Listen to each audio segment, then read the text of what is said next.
World News Today, brought to you by Admiral Corporation, world's largest manufacturer of radio phonographs with automatic record changers. This program is presented in behalf of Admiral dealers all over America. By shortwave broadcast, direct from important overseas stations and leading news centers in our own country, CBS reporters are waiting to bring you first-hand news from the world's political and battlefronts. Now, here's Robert Trout. Within the hour, Colombia's chief of European correspondents, Edward R. Murrow, reported from London his belief that one of the principal negotiators at Potsdam has stated that his country will go to war with Japan and soon. Mr. Murrow, speaking from London, did not mention specifically the name of the Big Three nation, whose status of neutrality with Japan, he reports, is now rapidly drawing to a close, but even the Japanese must know perfectly well which nation it is. President Truman went to church this Sunday morning in Potsdam, then joined Prime Minister Attlee and Marshal Stalin in a business meeting. The negotiators issued another official statement which simply says the work is progressing satisfactorily, and correspondents report that the conference is now approaching an end and it may be all over within 2 or 3 days. In the Pacific, Australia's Minister for External Affairs, Dr. Herbert Evatt, has announced that Australia was not made a party to the Potsdam surrender ultimatum directed at Japan 3 days ago, and Australia does not subscribe to the terms, which Dr. Evatt says are much more lenient than those imposed on Germany. The Tokyo radio announces that Allied bombers and fighters are attacking the Kure naval base on Honshu Island again today. No Allied confirmation yet, but Admiral Nimitz reports damage to 15 more Japanese vessels, 9 of them warships, yesterday on Japan's inland sea. And Mustangs from Iwo Jima spent more than an hour over the Tokyo area yesterday without seeing a single enemy plane. Now for an interview, CBS correspondent Webley Edwards recorded from Guam with a Superfortress crewman who had an astonishing experience over Japan. Admiral takes you to San Francisco.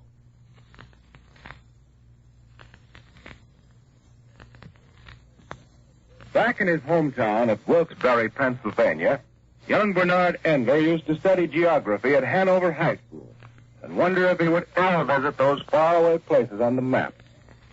The other day, Technical Sergeant Bernard J. Endler, now a gunner on the B-29 called Sad Saki, almost visited the Japanese city of Shimizu. To his horror, for he nearly fell on it. Will you tell us how it happened, Sergeant? Well, as we come in on this bomb run, and I was in a position by the open camera hatch to observe the fires below. Immediately after bombs away, we hit this thermal. Now that's the updraft caused by the fires below, is that it? That's right, and they really toss you upward. It tossed our plane straight up about 1,800 feet in a split second. I hit the ceiling 9 feet above the floor. So hard it would probably have knocked me out if I wasn't wearing my flak helmet. Then our pilot, Captain James Jenkins, got out of the thermal, and I fell down from the ceiling right into the open camera hatch. You mean there was nothing below that camera hatch but Japan itself, huh? It was nothing but the wide open spaces below me. I was halfway through the hatch and thought I was going all the way, when my flak suit caught on the sides and held me. And there I was, halfway out of the plane with the wind of the slipstream pulling hard at my leg. What did you do? Well, I started yelling just as loud as I could. I knew that my friend, Sergeant Bill Schaefer, he's from Johnstown, Pennsylvania. I knew he was close by, although he couldn't see me. But the noise was too loud for him to hear me, and I just hung on there for about 5 minutes. What did you think all this time? Well, I was sweating it out and hoping I wouldn't visit Japan by accident. And I was also wishing I had a parachute on, in case the slipstream pulled me through. Well, did your legs get cold hanging out there? No, we were just at a pretty low altitude, and anyway, I was sweating too much to feel cold anywhere. I kept hanging on to anything I could get a hold of, and yelling for Schaefer. I knew he always looked in every once in a while to see if I was okay, and finally here he came. He took one look, and yelled something or other, and grabbed me under the arm. With that slipstream tugging on me and my heavy flak suit, he sure had a hard job getting me out. But he finally made it. We closed the camera hatch, and then just stood there looking at each other. I was grinning kind of silly and shaking and still sweating, but it sure felt good to be back out of that one. I'll bet. I guess your mother, Mrs. John J. Endler, back there on Stamber Street at Wilkes-Barre, Pennsylvania, will be glad to know that you made it safe and sound, too. And also that you've completed 29 missions in this Super Fort of yours and have only 6 more to go. So congratulations, And thank you, Technical Sergeant Bernard Endler, a B-29 gunner who, through an open camera hatch, almost paid a personal visit to Japan. This is Webley Edwards at Guam. I return you to Admiral in New York.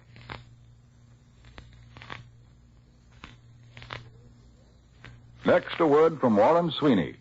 People certainly seem interested in what's going to be new and different in the post-war Admiral radios and Admiral major household appliances. More and more requests are pouring in every day for copies of Admiral's new free booklet entitled It's a Promise from Admiral. Have you asked for your copy yet? Then why not do it right now? Here's all you have to do. Just write It's a Promise together with your name and address on a penny postcard and mail it to Admiral in care of the radio station to which you are now listening. No matter what Admiral product interests you most, Admiral radios and radio phonographs with automatic record changers, Admiral dual-temp refrigerators, Admiral electric ranges, or Admiral home freezers, you'll want a copy of this fascinating full-colored booklet. And you get it free. Just write It's a Promise together with your name and address on a penny postcard. Then send it to Admiral in care of the radio station to which you're now tuned. Remember these 3 easy steps. Write It's a Promise, your name and address, and mail to Admiral in care of this station. Now, here once again is Robert Trout. The Big Three meeting reported progress again today. For a direct report, Admiral takes you to CBS Berlin. Richard C. Hodelet reporting. The Big Three conference is drawing to a close. There will be 2 or 3 more meetings before it winds up, probably Wednesday. The delegates are anxious to get home, and chances are will return direct to their capital. The latest word we have today is that the conference continues very well. We still can't give you an authoritative picture of what has been discussed, what agreements made. During this past week, the ultimatum to Japan came as a surprise, drawn up with the participation of Chiang Kai-shek. This is a very flexible conference. You can't tell what is being discussed and how. There was a 2-day break for the British election this past week, but work did not stop. As a matter of fact, work seems to have caught up with the agenda. Some of the results of the conference will appear in flesh and blood before the session at Potsdam is even finished. Tomorrow, for instance, the Allied Control Commission will meet in Berlin for the first time. General Eisenhower, Marshal Zhukov, and Field Marshal Montgomery, who had been awaiting the Big Three's decision, will sit down together and start putting into operation the Allied government of Germany. This seems to confirm that Germany was first on the Big Three agenda and was settled first. And certainly the fact that this joint control agency is meeting so soon indicates that full cooperation has been agreed on. Germany, which is the test case for much larger problems, will be dealt with together on an allied basis. And work has been going ahead in other fields, too. Committees and subcommittees have been meeting sometimes late into the night. And if we ever get the full report of this conference, it ought to be quite something. But in this past week, something of far-reaching importance has taken place in Potsdam, standing quite apart from the subject matter of the talks. The composition of the Big Three has been changed again. Before Potsdam, the words Big Three seemed quite naturally to mean Churchill, Roosevelt, and Stalin. They started the working partnership, made fundamental agreements together. But the biological process of death removed Franklin Roosevelt. Harry Truman took his place, and this Big Three meeting began without a hitch. Then, the democratic process of election removed Winston Churchill, and Clement Attlee stepped into his shoes. And now again, it seems as if the Big Three are carrying on without changing their name or their pace. Hopes for a working world organization depend on just such an independence of personalities. The cast of characters will always change. The future must rest on a permanence of democratic institutions. This is Richard C. Hodelet in Berlin, returning you to Admiral in New York. For the news from Britain and an interview with our top-ranking airman in that part of the world, Admiral takes you to CBS London. Douglas Edwards reporting. It's been announced today that the state opening of Parliament has been postponed for 1 week, and the King will make a speech to the new Parliament August 15th. The new House of Commons will meet as expected on Wednesday next, when a Speaker will be elected, and on Thursday about 500 of the new MPs will be sworn in. The postponement of the formal opening of Parliament means that Mr. Attlee will be able to complete the talks at Potsdam without undue haste. On Wednesday next, August 1st, is the 38th anniversary of the founding of the United States Army Air Forces. Indeed, a young branch of America's great armed service, but one that has packed a tremendous punch in the job done against the Germans, and the day-to-day story of the softening up of Japan is common knowledge. This week, the famous 8th Air Force and its present commander in England, Major General William E. Kepner, will observe that anniversary and at the same time be accorded a unique honor by the people of two communities with whom they've been closely associated. General Kepner, an airman's airman of the first magnitude, will personally be presented the freedom of Norwich. His name will be added to a list including William Pitt, King Edward, Rear Admiral Nelson, and others, many illustrious names in English history. And he will accept in behalf of the 8th Air Force the freedom of the boroughs of Cambridge. General Kepner is here with us in the London studio today. What do you think of this gesture on the part of the English people, sir? I consider it a very high privilege and a great honor. Norwich and Cambridge have been little hometowns for thousands of our airmen during their tour of duty in Britain. They have been rendezvous points for our recreation. The hospitality has been splendid in both communities. I consider the honor which they have extended to us this week an indication of a desire on the part of the people of England to openly recognize the splendid personal relations that have existed between each individual in the 8th Air Force and the citizens of the area in which we have been located. It is a credit to the 8th Air Force, and it means our men have distinguished themselves as representatives of the United States in a foreign country. I know the folks at home are proud of them. I'm sure they are, sir. General Kepner is the man probably most responsible for solving one of the Air Force's hardest problems, the problem of getting long-range fighter support over Berlin. Would you tell us how it was done? It was a matter of teamwork. General Arnold recognized the need of fighter escort. We had to have the fast planes and well-trained pilots to soften up the German Air Force before the arrival of our bombers over the target and for their protection during the attack. We first had to produce the airplane to take care of that need. It was necessary to take along more fuel and at the same time retain fighting ability. It was a big job from the designer's standpoint, but the factories built the planes and got them to us. We worked out certain modifications for this theater. The British set to work producing gasoline tanks until our own arrived. Tanks that could be discarded in the air after being drained of fuel. British designers and workmen made constant improvements, made bigger and better tanks as flight distances increased. It was also necessary to initiate a more rigorous training procedure for our pilots. Made bigger and better tanks as flight distances increased. It was also necessary to initiate a more rigorous training procedure for our pilots. They worked hard. They took the risk, and against heavy odds. They flew in what had been called impossible flying weather until the Germans were beaten. And the same job is being done against Japan. Will the same planes be used against the Japs, sir? We're still using some of the same types in the Pacific, but the Air Force never stands still. The number of B-29s and improved fighters against the Japs is increasing and will become ever larger. General Kepner, what would you say will be the air weapon of the future? There will always be men with brains. One of the great weapons will probably be a development from the buzz bomb.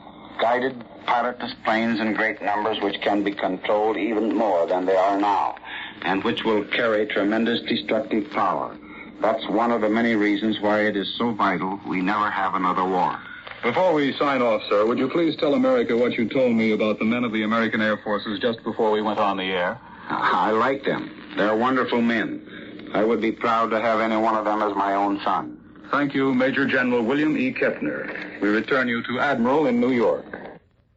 Our Pacific Air Forces are destined to make this coming year the greatest in their history. For a summary of some of their problems, here's Columbia's military analyst, Major George Fielding Elliott.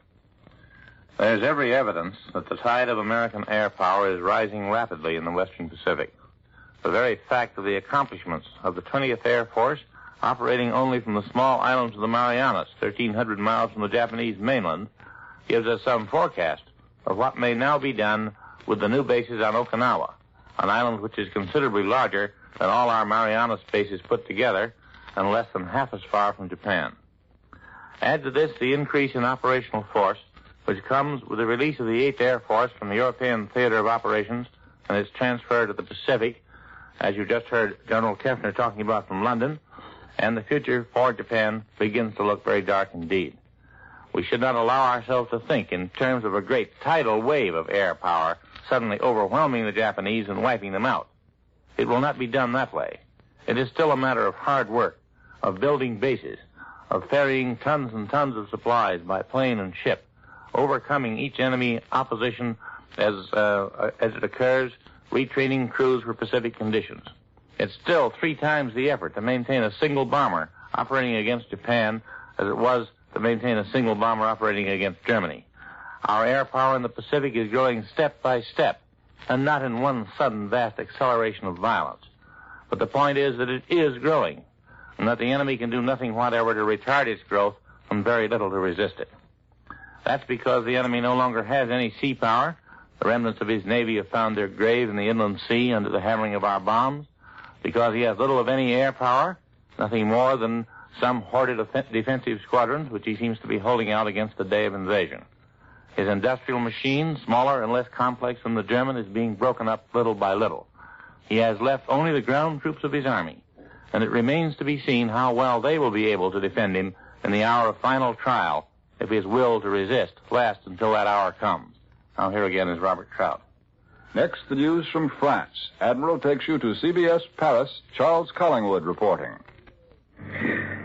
89-year-old Marshal Pétain, who was once as beloved and respected in his country as general of the armies Pershing is in ours, is on trial for his life, charged by the state with treason. During this past week, the greatest statesmen in France's recent history have followed one another on the witness stand, accusing the only living Marshal of France of having delivered his country into the hands of the enemy, of having corrupted it and debased it to accommodate the designs of the enemy. Pétain himself sat through it all, saying nothing, refusing to reply to questions, looking old and shrunken in his big armchair. By far the bulk of last week's testimony was designed to show that Pétain signed the armistice with Germany before it was necessary, and that he prevented France from continuing to fight. A French general testified that Pétain had done more to help Germany than was necessary. He cited an agreement to turn over all of France's heavy artillery in North Africa to help General Rommel, and also the use of the port of Bizerta and the Tunisian railway to help supply Rommel's Africa Corps. Then yesterday, a series of witnesses testified, mostly with hearsay and circumstantial evidence, that long before the war, French fascists, with the aid of Axis agents, sought to put Pétain in power and establish with him at the head a French dictatorship which would make common cause with Germany, Italy, and Spain. Tomorrow, Édouard Herriot, still one of the most powerful political figures in France, will take the stand against Pétain. With his testimony, the state will rest its case, content that they have built up enough evidence to send Marshal Pétain to his death. This is Charles Collingwood in Paris, returning you to Admiral in New York. Officials in our own country are eagerly awaiting the next move in the psychological warfare directed against Japan. For details, Admiral takes you to CBS Washington. Tris Coffin reporting. The mood of Washington is very often misleading. This is by way of preface to tell you there is an atmosphere of expectancy and optimism here on the war in the Pacific. There is a strong, almost buoyant feeling that there may be important developments within the next 2 weeks.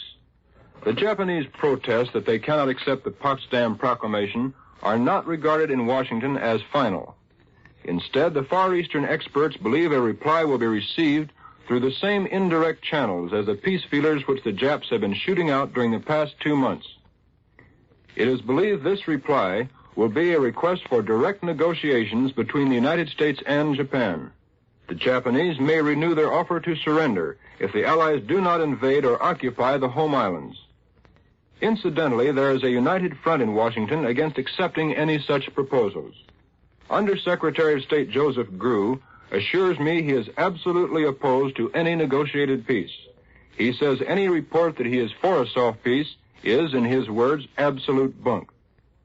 Mr. Grew, who is regarded as our foremost authority on Japan, believes the Japanese islands must be occupied. The State Department view generally is cautious. Officials there with whom I have talked do not believe that Japan will capitulate until the islands are invaded. They say that peace elements in Japan are afraid to force the issue into the open at this time for a very practical reason. They are afraid of being killed or imprisoned by the militarists, the jingoists who run the Great Japan Political Association. The Suzuki cabinet is regarded in Washington as weak, one which would not dare sue for peace while the militarists remain strong. It is merely an interim cabinet, which will fall when either one of the two strong opposing forces come out on top.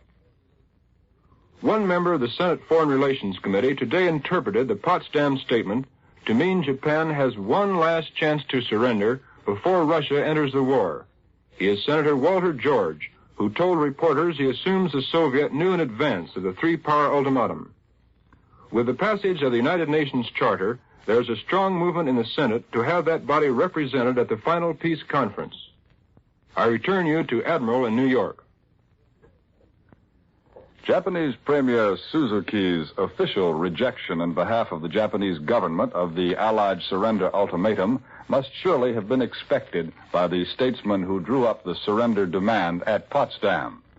There was nothing really new in the ultimatum. The military terms are the same ones as those laid down for Japan at the Cairo conference a year and a half ago. And, of course, Japan could have quit the war under those terms at any time since December of 1943. No, the military terms have not changed, but the military situation has. Japan is as clearly doomed to defeat as any nation at war ever was in history. The Japanese homeland is undergoing a pre-invasion blasting and burning, which is far more severe than the pounding of Germany before the landings on the Normandy beaches.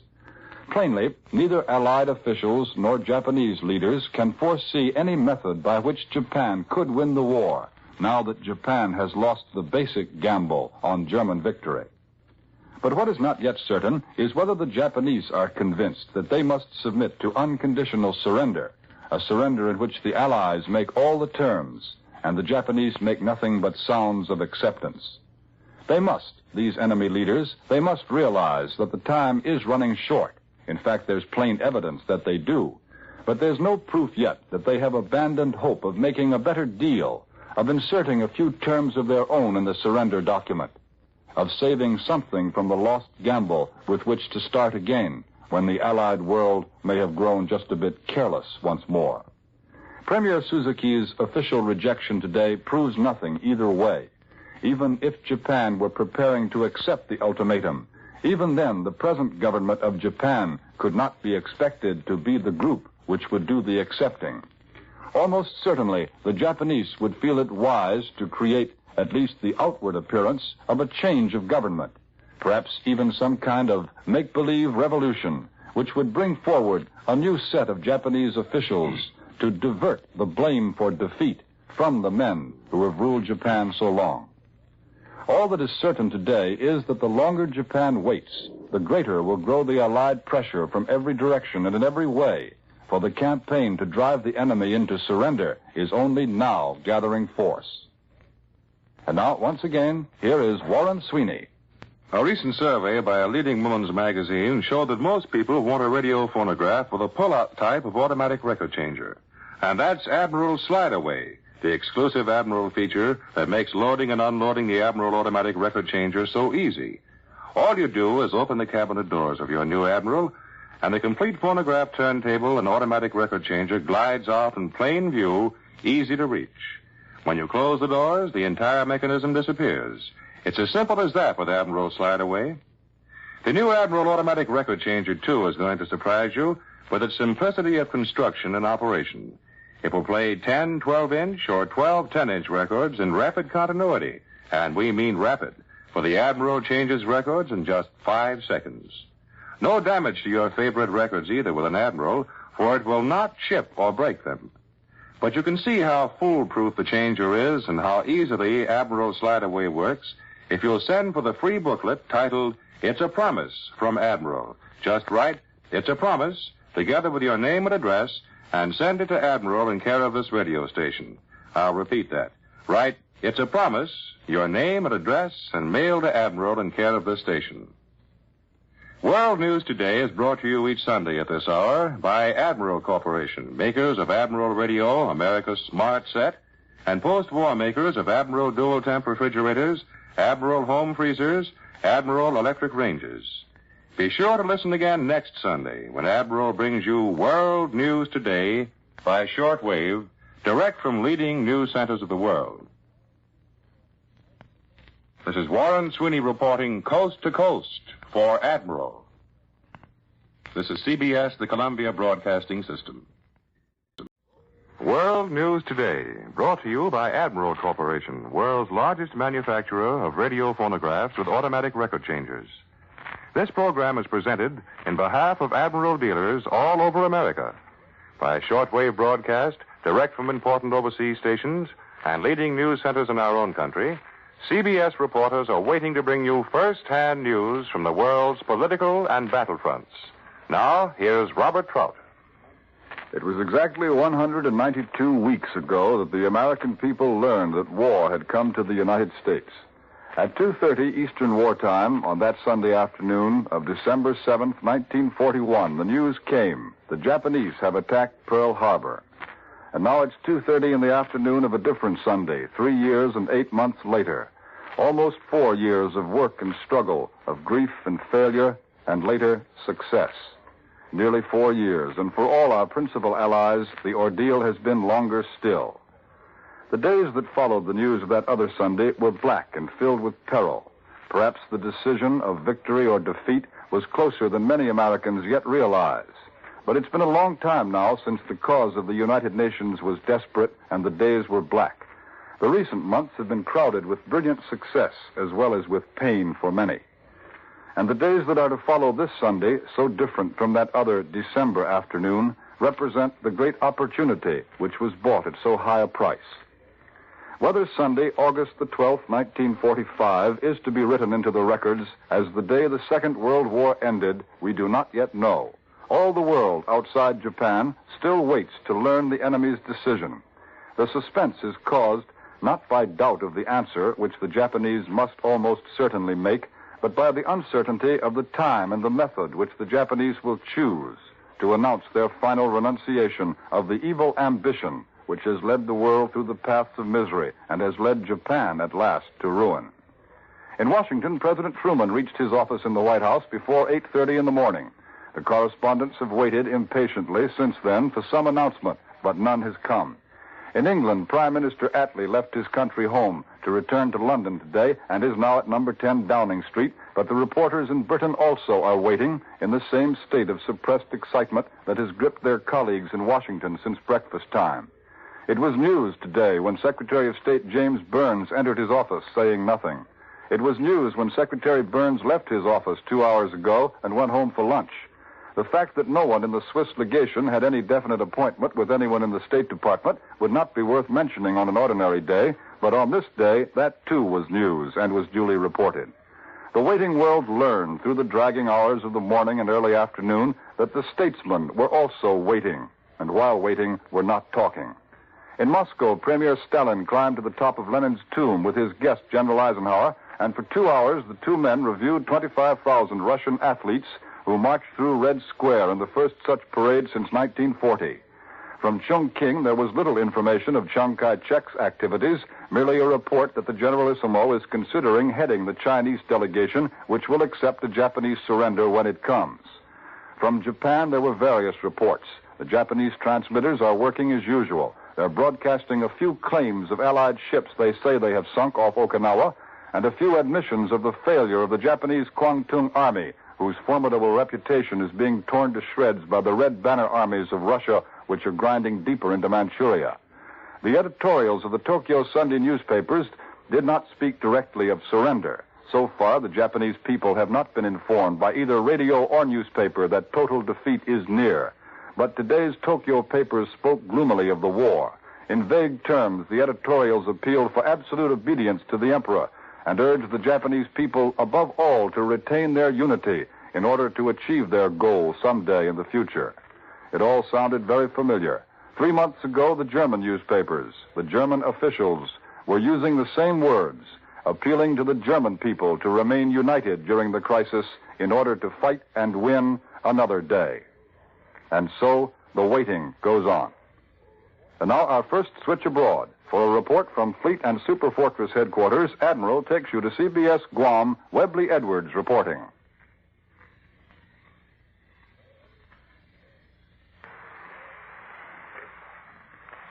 there's a Sunday again. And now on this Sunday that peace seems possible, I look back 192 Sundays ago when I was there. I remember that morning at Pearl Harbor like it was yesterday. I remember the blackness in our hearts as the bombs fell and the Jap planes roared down the highways and scraped automobiles to pile them up in broken heaps. I remember the smugness and cockiness of the enemy. He'd been pretty smart, all right. He'd caught us napping. He struck with the sneak blow, and he hurt us bad. We hadn't been ready, and he found that out all through the Pacific as he spread out south and east, as far south as New Guinea, as far east as the Gilberts and Kiska and Attu. I remember the heartbreaking job that stretched out like some painful obstacle race before our leaders and the men who were to go with them. And I remember the weary, dreary early days of the war when we knew we didn't have quite enough, but with that not quite enough, we had to do it anyway.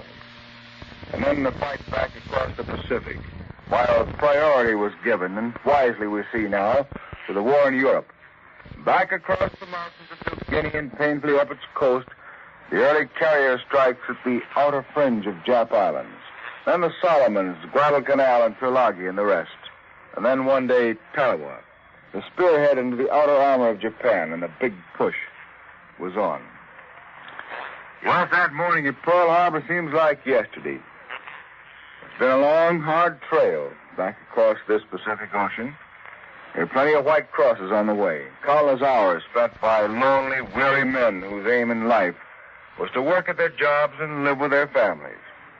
And of those fellows who went along to report it all, the war correspondents, there are a few of them missing, too.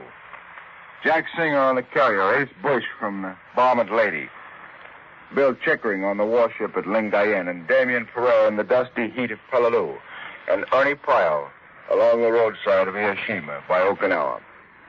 You have a thought for those good, sweet guys in this hour and wish they may have lived to be here for it. So you and all these tired and worn fellows out here just sit here for a minute and rest. All at once, you hope it's relief and relaxation from tension of war. This is Webley Edwards at Guam. I return you to Admiral in New York.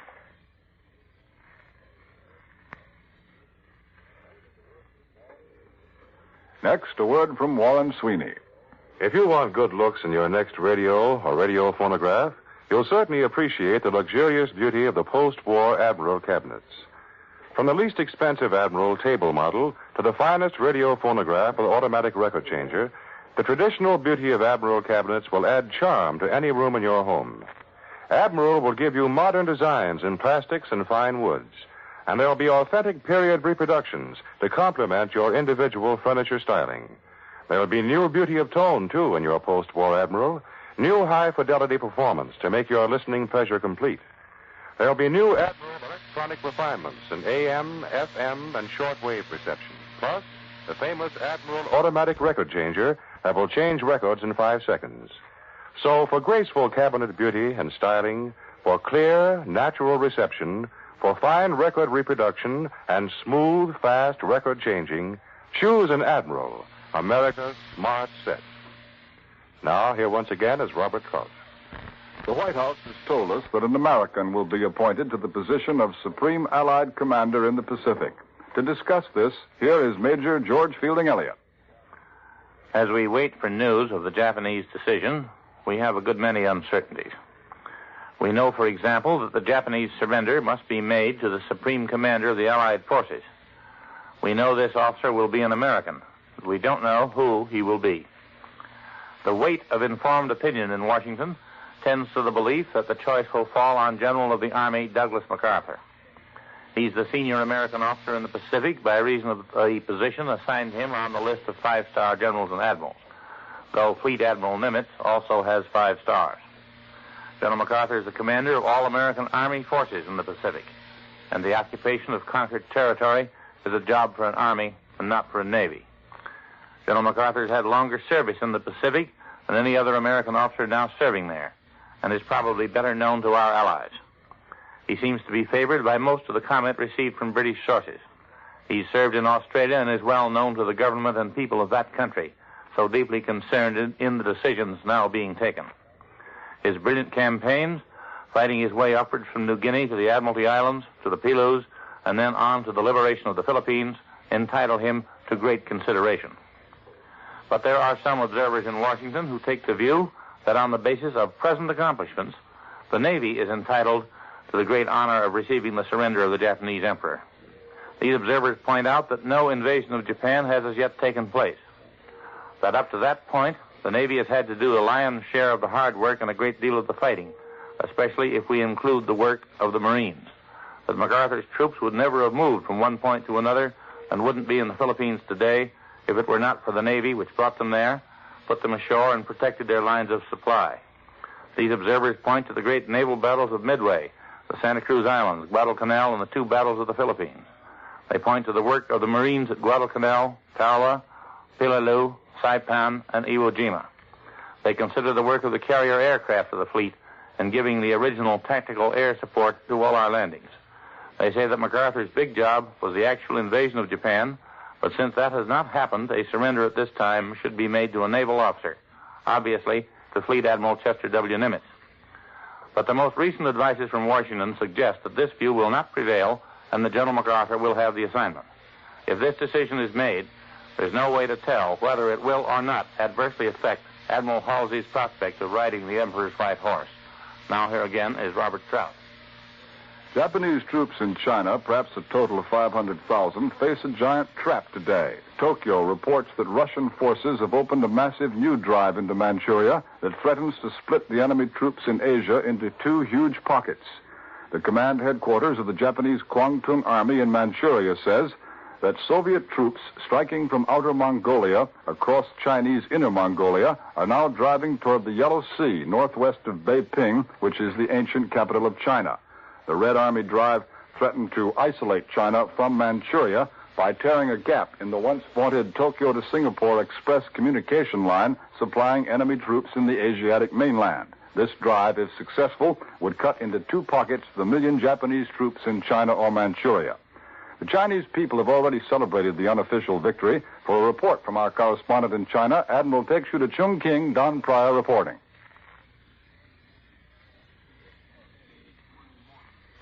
It's 2:30 Monday morning here to get the word on Japan's final surrender. So far, it hasn't come. But meanwhile, China's dormant dispute between the national government and the northern communists has broken out again. And everywhere you hear ugly talk about civil war or revolution, whichever you like to call it. The latest outbreak began 2 days ago when General Zhu De, commander of the 18th Group Army in Yunnan, the communists, publicized an order to his troops, telling them to accept the surrender of Japanese forces to occupy Jap-held cities and communication centers and to take over Japanese arms. At first, the news was suppressed by the censors here in Chongqing, but agencies in the United States picked it up by radio from Yunnan, the communist capital. Today, a spokesman for the Chinese Ministry of Information issued a statement warning that the Chinese government would hold Japan accountable for any arms turned over to the communists or other forces not authorized by Chongqing. And several hours ago, Generalissimo Chiang Kai-shek himself issued a special order to the 18th Group Army's commander, ordering him to keep his troops at their present posts and to wait for further instructions. He told them that all Chinese troops had been given the same order and warned them never again to take independent action.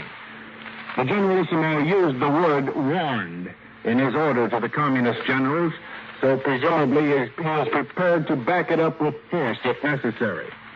Now the question is whether the communists will heed his warning and what might happen in China if they should not. There's no doubt that China is on the verge of great events affecting her whole future. For her, Japanese surrender will be merely the end of one phase of her struggle for a united nationhood. This is Don Pryor in Chongqing. I return you to Admiral in New York.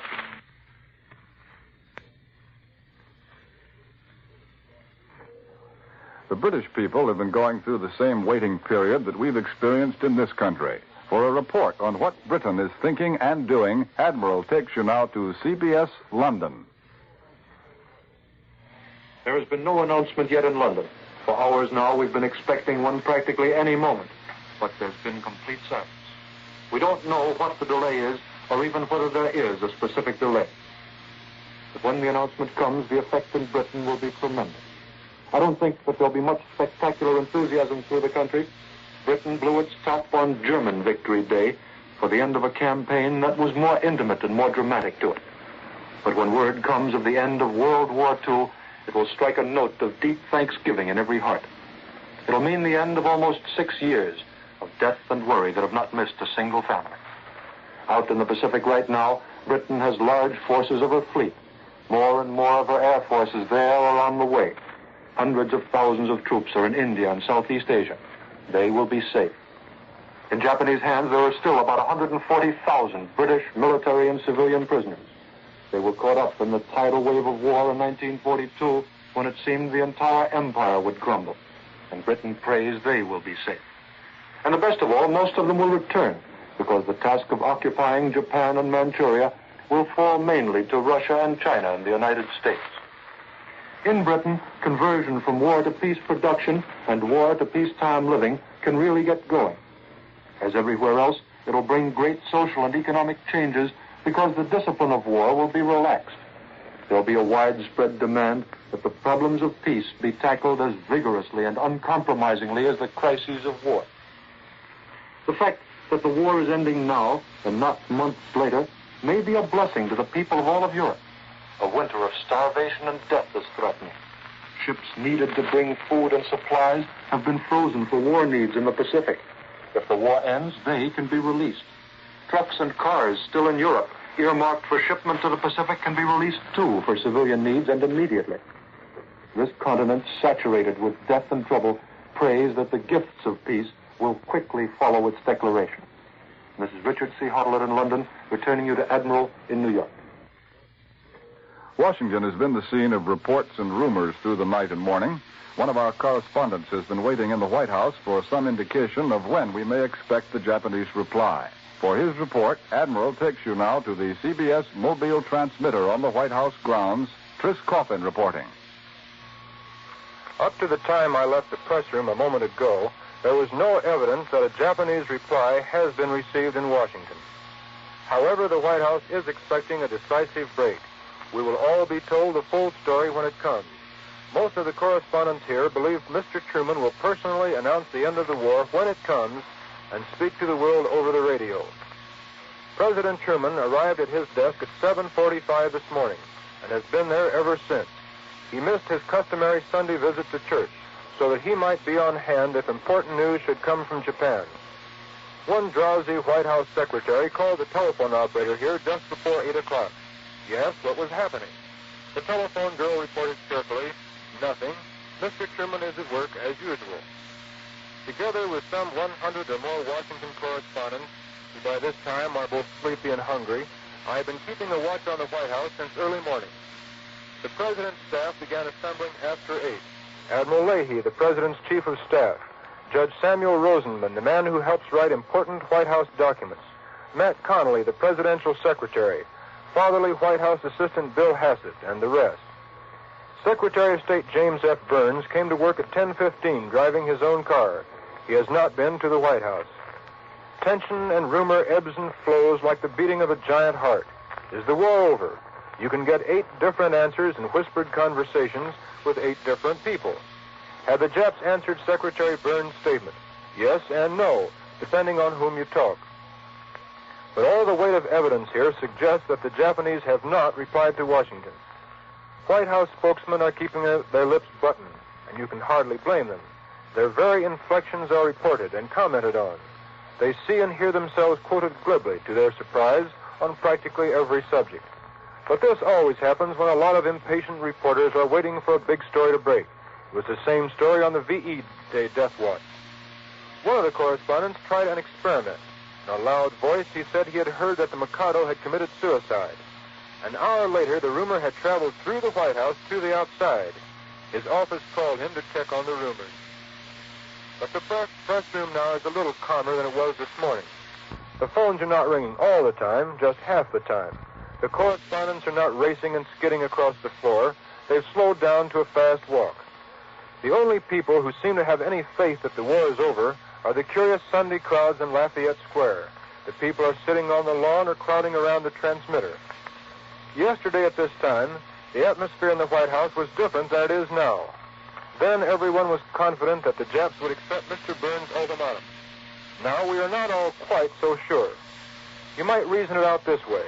The White House was expecting to make some announcement this morning. The hours have dragged on. There is not the slightest sign at this moment that the President will have any special announcement very soon. But Presidential Secretary Charlie Ross has not put the lid on, as he did last night. I return you to Admiral in New York. Next, a report from France. Admiral takes you now to CBS Paris. Charles Collingwood reporting. Like the rest of the world, France is waiting for the announcement of the end of the war with Japan. They regard it as a foregone conclusion, and there is no atmosphere of tension in the French capital. American troops, hoping that the end of the Pacific War will mean that they'll go home more quickly, are somewhat more excited. But they, too, are taking it all very casually. The French are deeply interested in the Far East. They have asked for, and they think that they will receive, a place among the nations who will fix a settlement with Japan. The French are particularly anxious to regain Indochina. There have been fears expressed that Britain and America might try to take it away. But in a speech yesterday, General de Gaulle said that he was sure that Indochina would return to France. This speech of General de Gaulle's was a remarkable one. De Gaulle, like Winston Churchill in the dark days of Britain, has never tried to fool his people with glowing pictures and easy promises. But yesterday, the head of the French government breathed confidence and hope in the future. In spite of obstacles and deceptions, he said, we are in the act of accomplishing a remarkable recovery. And he cited figures to show what he meant. Coal production, double what it was at the time of the liberation. Electricity, equal to 1938. Car loadings, 3 times what they were in November of last year. Yes, I affirm it, General de Gaulle cried. France, wounded, wiped out, humiliated, has taken up her march ahead. The Pétain trial is still on in Paris. The judge, the jury, and the whole nation are trying to decide not only whether Pétain is guilty of treason, but what were the basic causes of France's downfall. All the witnesses have been heard, and yesterday the state prosecutor, white-bearded, tiger-headed, 75-year-old André Mornay, delivered his final speech. When, in the climax, the state prosecutor demanded the death penalty for Pétain, the old marshal's hands twitched and played with the military medal hanging on his chest. The verdict will be handed down Tuesday. This is Charles Collingwood in Paris, returning you to Admiral in New York. And now, to tell you about a new kind of electric refrigerator that will keep foods fresh and appetizing in uncovered dishes, here is Warren Sweeney. The huge Morse cold compartment in the post-war Admiral Dual Temp refrigerator will keep foods fresh and moist without the usual covered dishes. There's always a gentle movement of pure, moist, cold air in the Admiral Dual Temp. The air is purified because of the Admiral Sterilamp's ultraviolet ray action that kills bacteria, combats odors, and retards mold growth. The air is moist because of the 85% humidity maintained in the Admiral Dual Temp. And the air is cold, always at near 38 degrees, the ideal temperature for preserving unfrozen foods. But your Admiral Dual Temp will really be 2 refrigerators in one, for Admiral will give you a separate built-in freezing locker that will quick freeze or store frozen foods safely for months. But to see what the Admiral Dual Temp and other Admiral products look like, why not send for the new full-colored booklet called It's a Promise from Admiral? It's easy to get your free copy. Here's all you do. Simply write your name and address on a penny postcard and mail it to Admiral in care of the radio station to which you're now listening. Remember, just your name and address on a penny postcard. Then mail it to Admiral in care of this station. One of America's most urgent manpower needs is for more experienced officers and men with certificates for all merchant marine.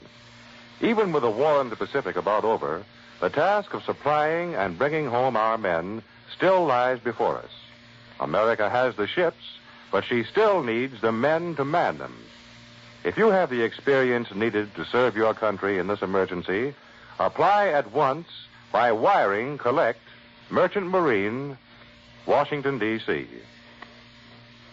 World News Today is brought to you each Sunday at this hour by Admiral Corporation, makers of Admiral Radio, America's Smart Set, and post-war makers of Admiral Dual Temp Refrigerators, Admiral Home Freezers, Admiral Electric Ranges. Be sure to listen again next Sunday when Admiral brings you World News Today by shortwave, direct from leading news centers of the world. This is CBS, the Columbia Broadcasting System.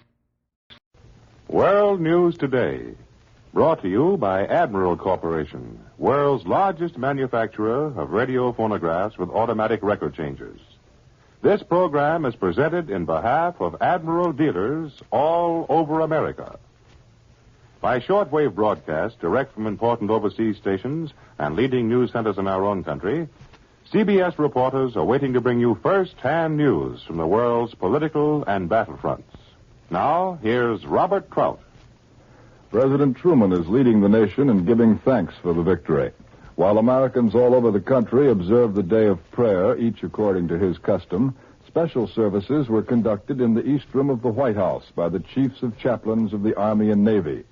And the congregation of 200 military, government, and congressional leaders prayed for wisdom and strength with which to face the hard tasks of peace. Across the sea, Great Britain observed the day of prayer, too. The King and Queen drove through the city of London to the services at St. Paul's Cathedral, which stands triumphant amid blocks of wreckage and rubble. The Japanese representatives are now in Manila, where they arrived slightly ahead of schedule after a swift flight in an American plane from Ie-Shima. 16 Japanese stepped out of the plane at Nichols Field, although General MacArthur instructed the enemy to send 4 men, 1 a representative of the Emperor, and 3 advisors. It is not clear just which of the 16 Japanese is representing the Emperor. The party consists of 8 Army and Air Force officers, 6 naval officers, and 2 civilians. They have come to meet General MacArthur several days later than he had told them to come. They took off from Japan last night, flying from a different airfield than the one General MacArthur had instructed them to use. So far, there's been no report of any meeting between the 16 Japanese and General MacArthur, although the emissaries have been interviewed by American staff officers.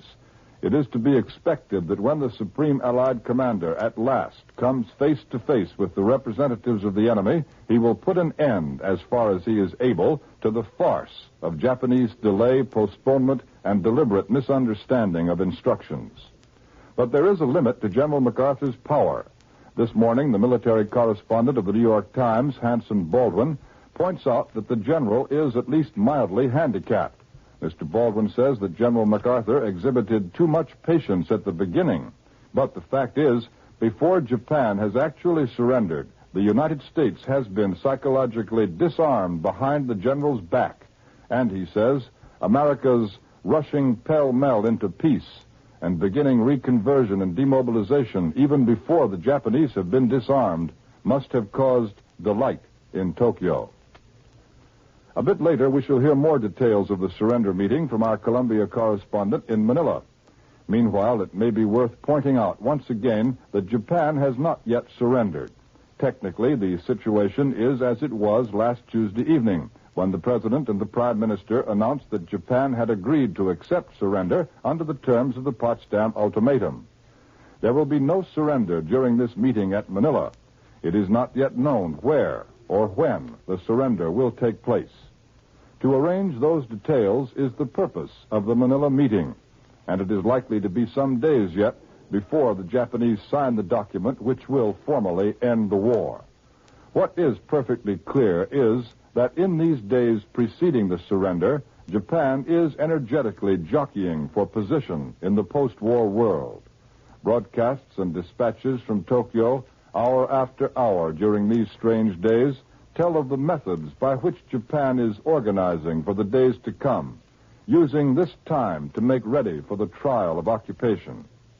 Perhaps there's no single answer to the question which is now heard everywhere in the United States: why are the Japanese pursuing these tactics of delay? It may be that that question has several answers. Perhaps the enemy is stunned and shocked, partly paralyzed for the moment, unable to act efficiently. But also there can be little doubt that the enemy does have a purpose: to humiliate the Allies, and to create the impression of an unbeaten Japan, ending the Japanese out to CBS Manila, John Adams reporting.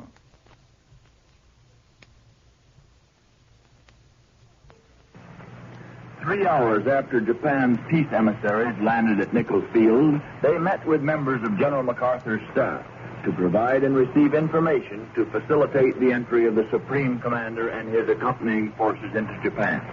No time was lost. The period of stalling and exchange of messages on procedure, which have bogged down negotiations for the past 4 days, seemed at an end.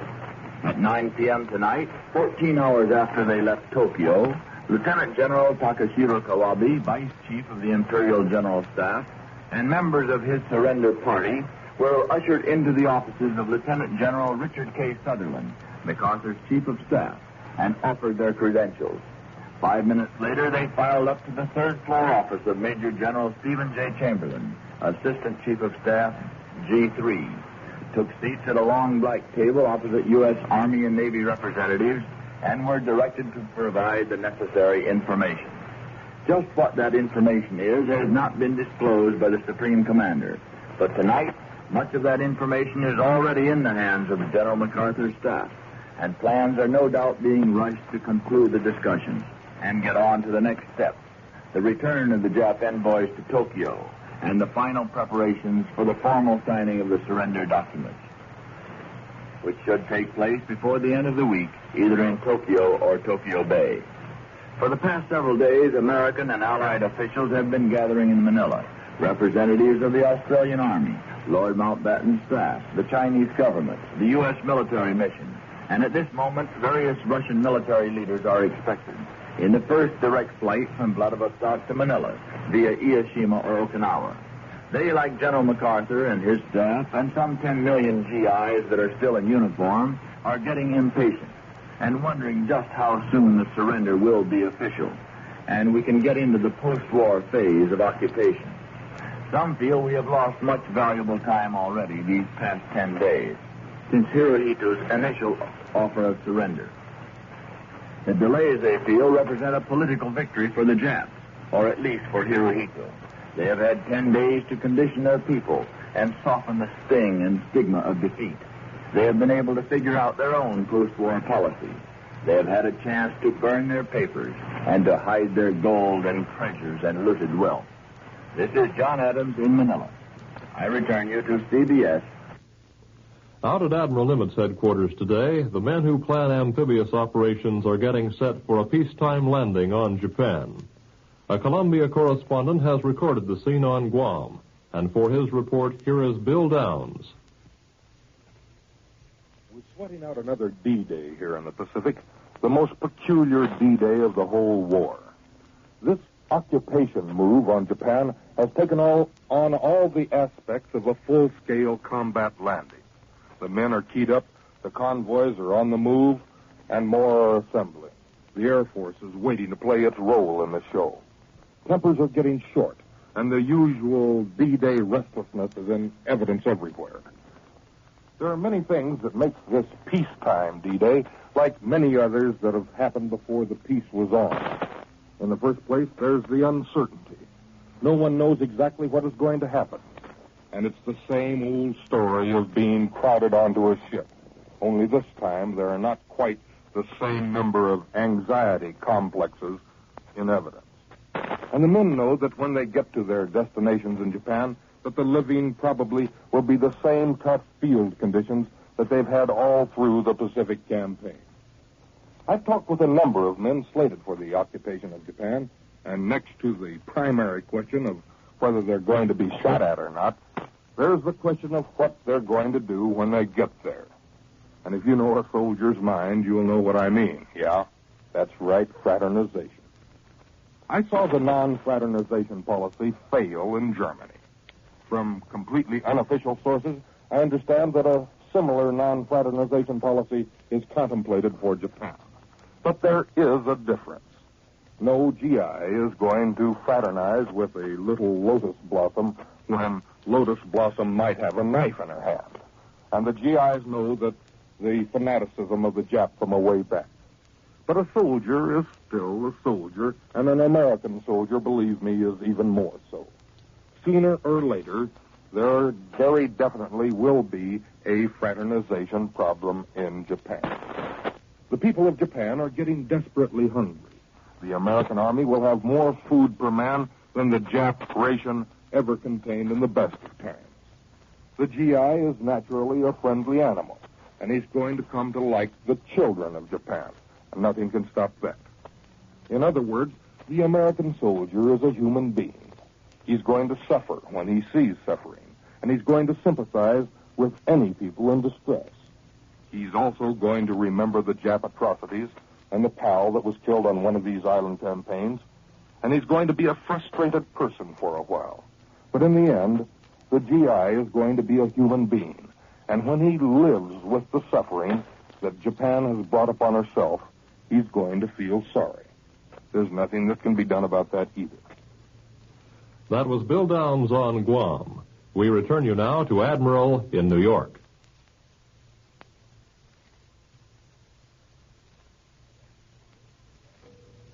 Next, a word from Warren Sweeney.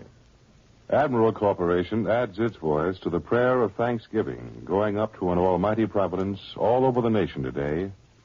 Admiral's devout hope is for the safe return of our millions of sons and daughters all over the world, and for our ability to offer them the employment and happiness they so richly deserve. May the peace which has so suddenly descended upon us be an everlasting one.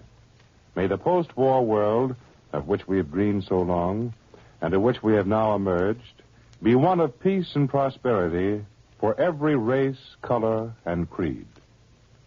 Now here once again is Robert Trout.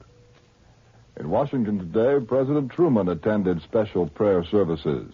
For details, Admiral takes you to CBS Washington, Tris Coffin reporting. President Harry Truman led the nation in prayer at special services today in the White House. He sat tight-lipped and grave throughout the nearly hour-long services. The president stared straight ahead at the altar with its gold cross and two lighted, gleaming candlesticks.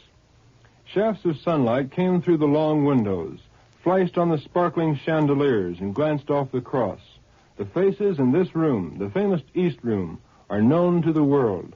The Cabinet, Supreme Court, Military and Naval High Command, leaders of Congress. Mrs. Woodrow Wilson, widow of the man who saw another war begin and end, was present. The services opened with a hymn, O God, our help in ages past, followed by the 103rd Psalm. The Lord is merciful and gracious, slow to anger and plenteous in mercy. A mixed choir of service men and women sang the recessional.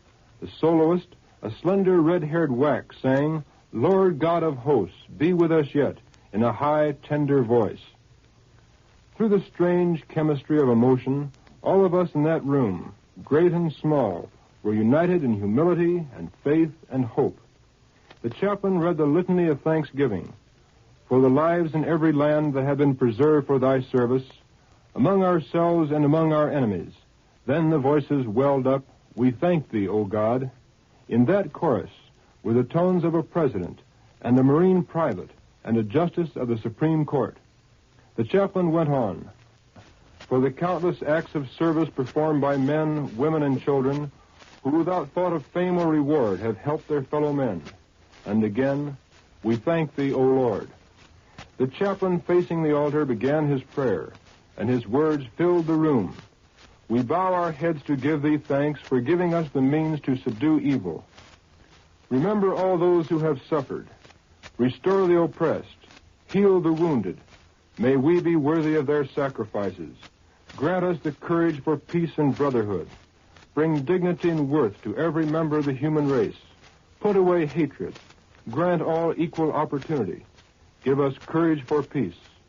God give us faith when the way is long and hard.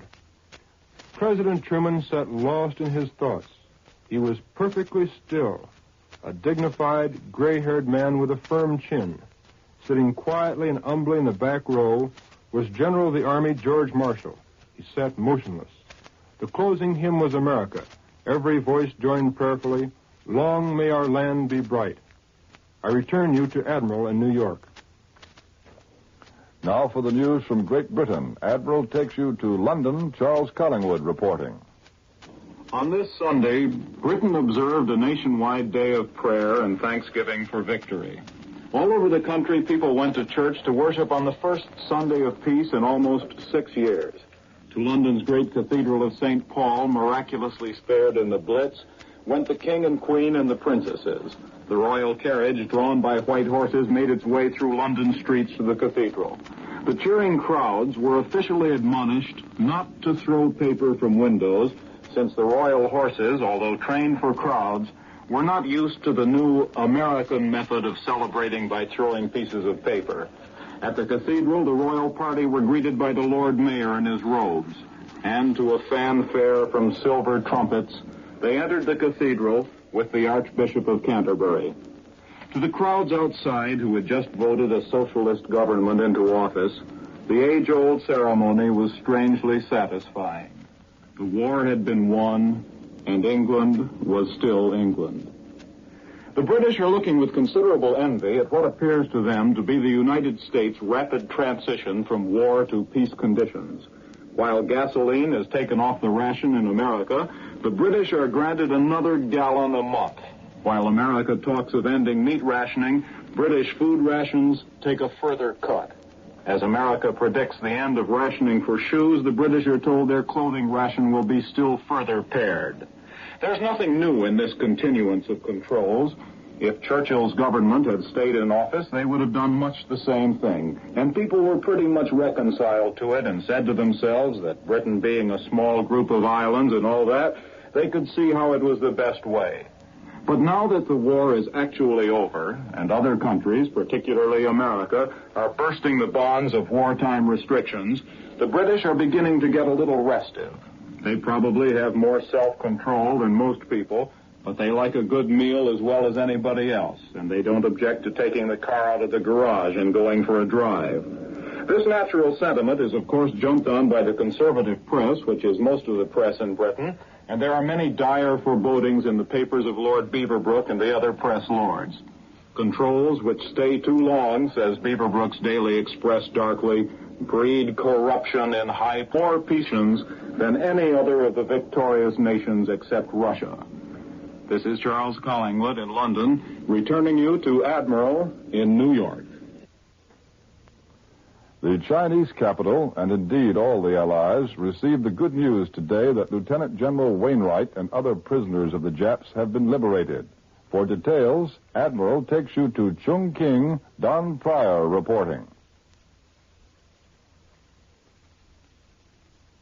General Jonathan P. Skinny Wainwright, the hero of Bataan and Corregidor, is in a Japanese prison camp about 100 miles northwest of Mukden, Manchuria, and apparently is safe and well. That report came today to General Wedemeyer, China Theater commander, in a radio message from American volunteers who parachuted into a prison camp at Mukden itself. They were told by a Japanese colonel about Wainwright, and an American major set out to make contact with him. There is no report here so far that he has been liberated. The report said the prisoners in the Mukden camp were in good health for the most part, but that supplies of food were needed.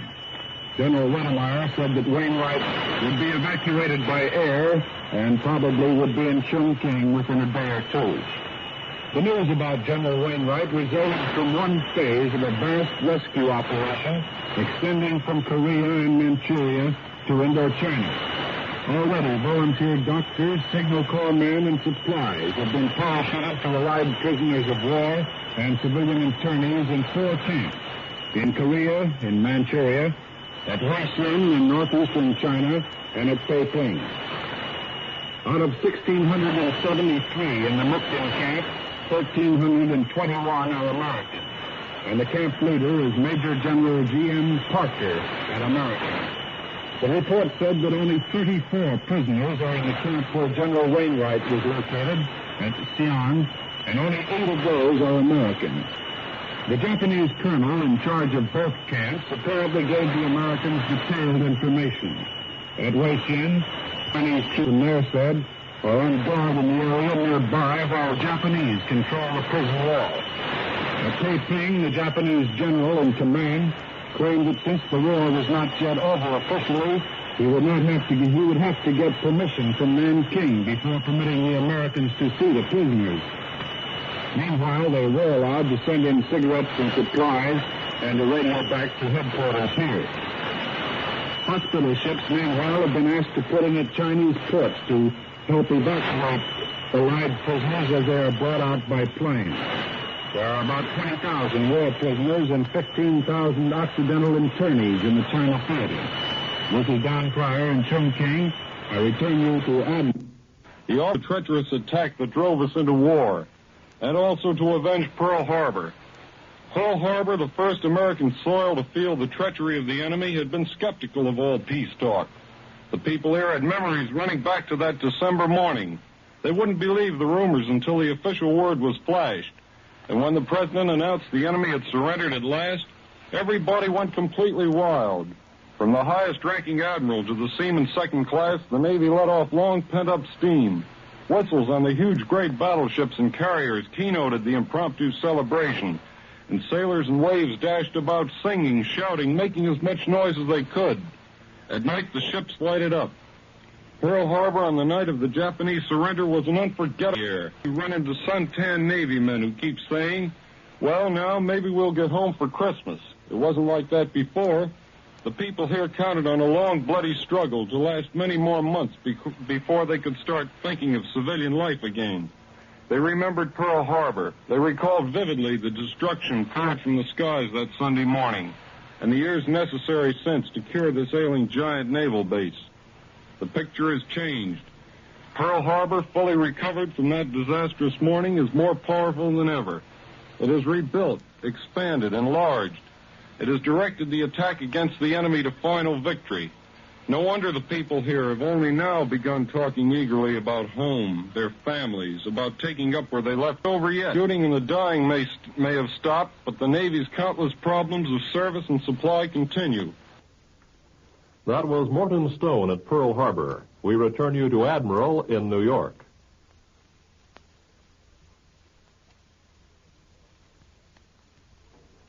Here in New York, the Russian communique is just coming in, and it says that Japanese troops have ceased resistance in most parts of Manchuria and are now surrendering in increasing numbers.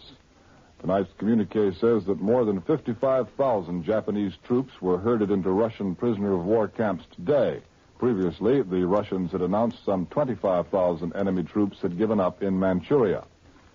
The Moscow Pravda, the organ of the Soviet Communist Party, charges today that Japanese leaders are attempting to disavow their war guilt while they are secretly planning to gain revenge. Pravda says Japanese imperialists want to convince the people that this defeat by no means signifies the complete failure of their imperialistic program.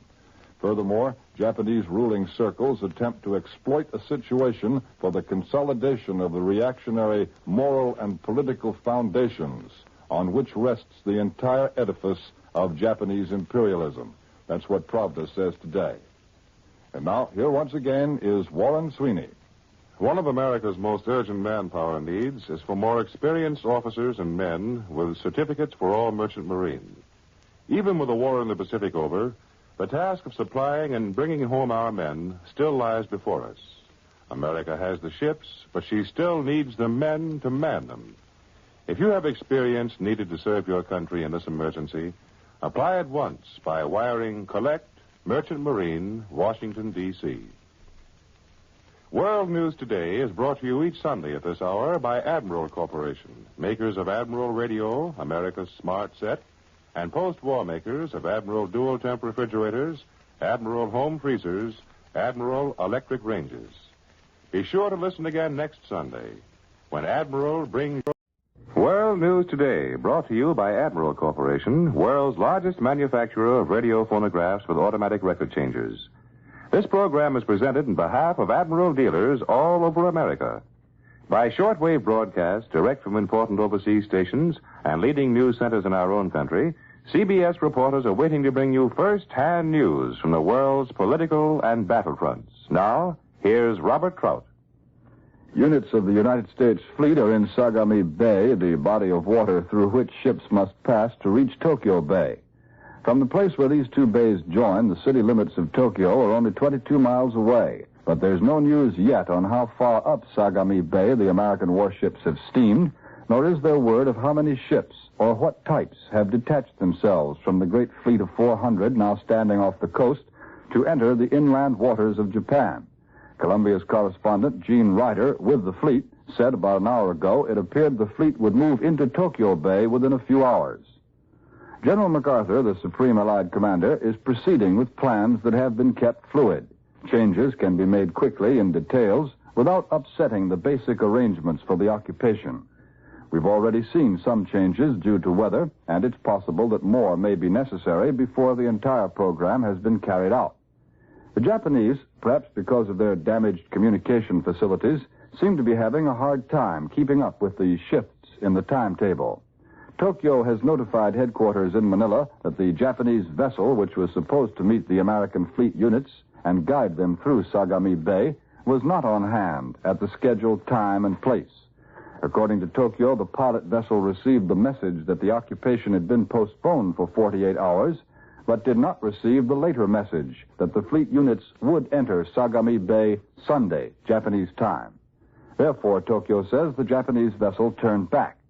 But there's no reason to believe that the absence of the pilot vessel disrupted Admiral Halsey's plans. Apparently, the American warships have gone right ahead just as they had intended, and when next heard from, there's little doubt that the ships of the United States Navy will be closer to the city of Tokyo than they have ever been since Japan entered the Second World War. This incident seems typical of the entire procedure for entering and occupying the country of the enemy. Sudden changes have to be made. Storms blow up out of the Pacific. Airfields become unsafe for landings. The Japanese announce that they are unable to fulfill some requirement or other. Messages are sent out and vanish without reaching their destination. Apparently, the Japanese either are not used to moving with such speed and efficiency, or the ravages of war are hampering their movements more than had been expected. But despite all the difficulties in making the details fit together, the broad program moves on. The vast Allied war machine closes in on the enemy's home islands, and the great moment draws inexorably closer. There's no evidence that the Japanese are now deliberately delaying. At first, that was the tactic the enemy used. But a week ago, when the Japanese representatives reached Manila, it was the Supreme Allied Commander who set the pace for the operations to follow. From last Sunday on, General MacArthur has determined how swiftly the Allied armed forces should move toward Japan.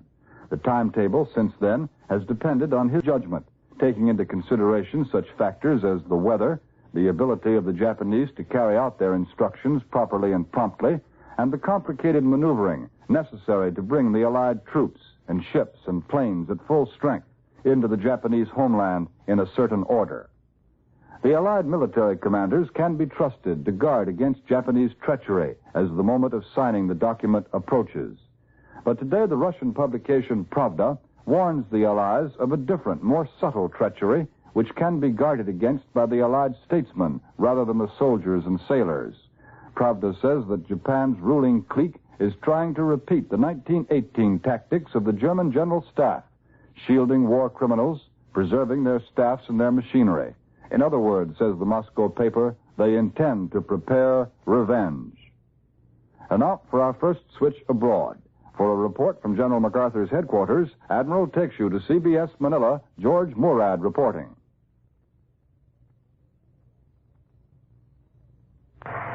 From all we can gather in Manila this Monday morning, the next few days before the various occupation forces actually land are going to be even more hectic and confused than during the past week. But it must be remembered that a sprawling empire has collapsed, and the result is a scramble. It's all strangely reminiscent of the collapse of Germany and the Balkans.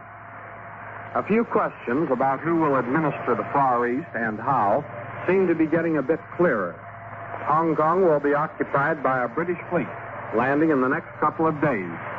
And the Chinese, while they reserve their right to a later claim on the Crown Colony, will not enter with their troops.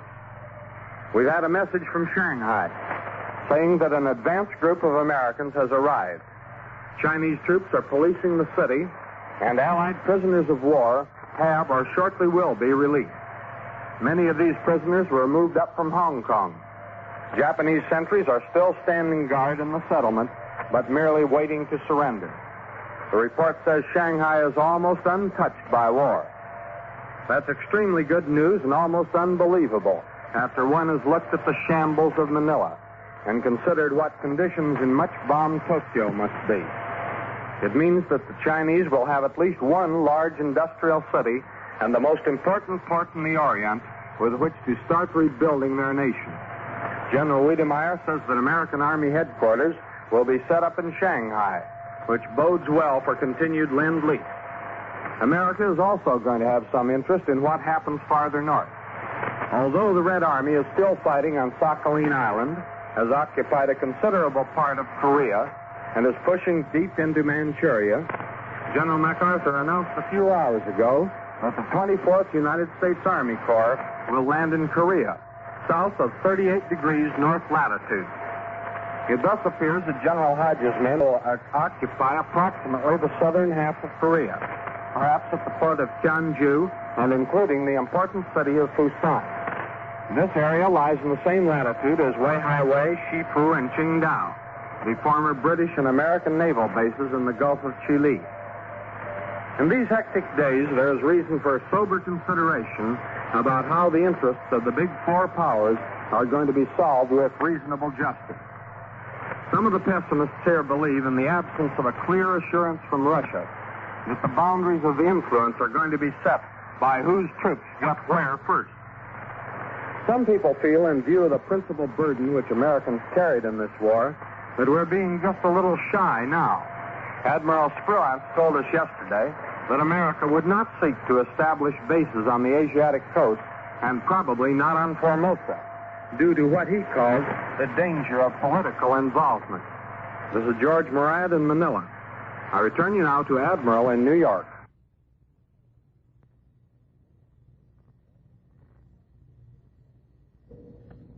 Next, a word from Warren Sweeney. Complete victory over Japan has brought a lot closer your dream of owning an Admiral radio phonograph with an automatic record changer. You're going to enjoy loading your Admiral automatic record changer with 10 or 12 of your favorite records and hearing them perfectly played one after another without any long waits in between. This will be possible for the first time because the new Admiral changer will change records in 5 seconds. That's right, just 5 seconds. The closing strains of one selection will hardly have died away before the next one will begin. Your Admiral will give you complete enjoyment of recorded music at its best. There will be other improvements, too.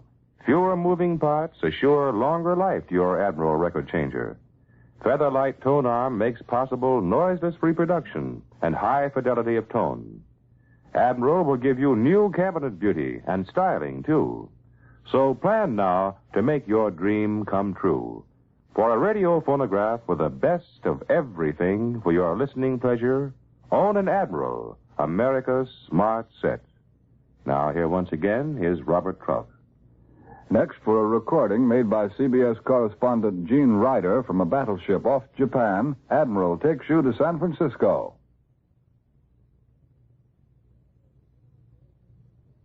The fleet has been ready since D-Day Day to go ahead with its part of occupying Japan. Its landing force has been standing by, and a large fleet of minesweepers has been waiting to enter Tokyo Harbor. It's known that there are several hundred mines around the harbor, but the minesweeper men expect to have far more trouble with American mines dropped by B-29. But due to delays elsewhere, the Fleet Landing Force, the Third Fleet, and the British Pacific Fleet have been patrolling around off Tokyo long enough to wear a groove in the ocean. But now, after one false start, it looks as though the Navy's first phase of this operation will start within a few hours. And as you know, the whole operation means the seizure of the Yokosuka Naval Base, 39 miles south of Tokyo. The fleet is all set to transform that base and Tokyo Harbor overnight into an American naval base and harbor. The typhoon that caused the delay in flights of airborne troops to Japan hasn't interfered with the fleet as it moves ahead. For the first time since VJ Day, planes from 3rd Fleet Carrier Task Force 38 are keeping an air umbrella over Tokyo and eastern Honshu. The primary mission of the Navy pilots is to seek out prisoner of war camps, and according to reports from carriers, a number of camps have been located. Large numbers of prisoners were seen yesterday waiting up at the low-flying Navy pilots. Flyers say they've encountered no Japanese opposition of any kind in their patrols over the homeland. This is Gene Ryder with the 3rd Fleet off Tokyo. I return you to Admiral, New York.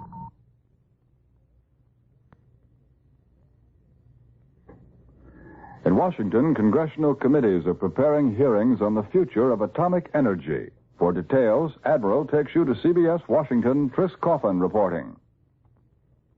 Some of America's best brains will try to peer down the dark and lonely corridors of the future. Some of America's best brains will try to peer down the dark and lonely corridors of the future. The long official silence on atomic energy will be lifted just enough for the world to get a glimpse of a new era. The scene, one of the stately white marble hearing rooms in a Senate office building. The characters, the Senate Military Affairs and Commerce Committee sitting as a jury. Scientists, generals, industrialists, labor leaders, and cabinet members will plead their cases. The narrow specific issue is the future of scientific research in the United States. The science bill, which will be discussed at these hearings, calls for continued federal research in peacetime.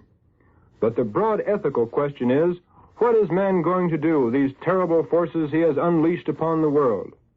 Already, bitter debate is raging behind the scenes in Washington over who will control research and development of atomic power. The War Department has squatters' rights. It controls atomic research now and has no intention of releasing it. In fact, the War Department is drawing up a bill which stakes out its claim. The Army position is quite simple. Atomic energy is the most destructive force known to man. Thus, it must be tightly controlled by those whose business is death and destruction. A sharply opposite view is taken by a group of senators, including Kilgore and Pepper, and Secretary of Commerce Henry Wallace. They say that atomic power should be used to better mankind, that the government should turn over its cruel inventions for war to constructive purposes, that funds should be provided to put all the best scientific minds of the country at work on this program. Still, a third view is beginning to show its head in Washington, to turn control of atomic power over to the Social and Economic Council of the United Nations. Those who favor this argue that the secrets of atomic power will be open to the world in a matter of a few years anyway. President Truman is keenly aware of the conflicts over atomic power and has indicated he is not sold on the Army position. I return you to Admiral in New York. Admiral takes you to Chungking, Ed Sauter, Jr. reporting.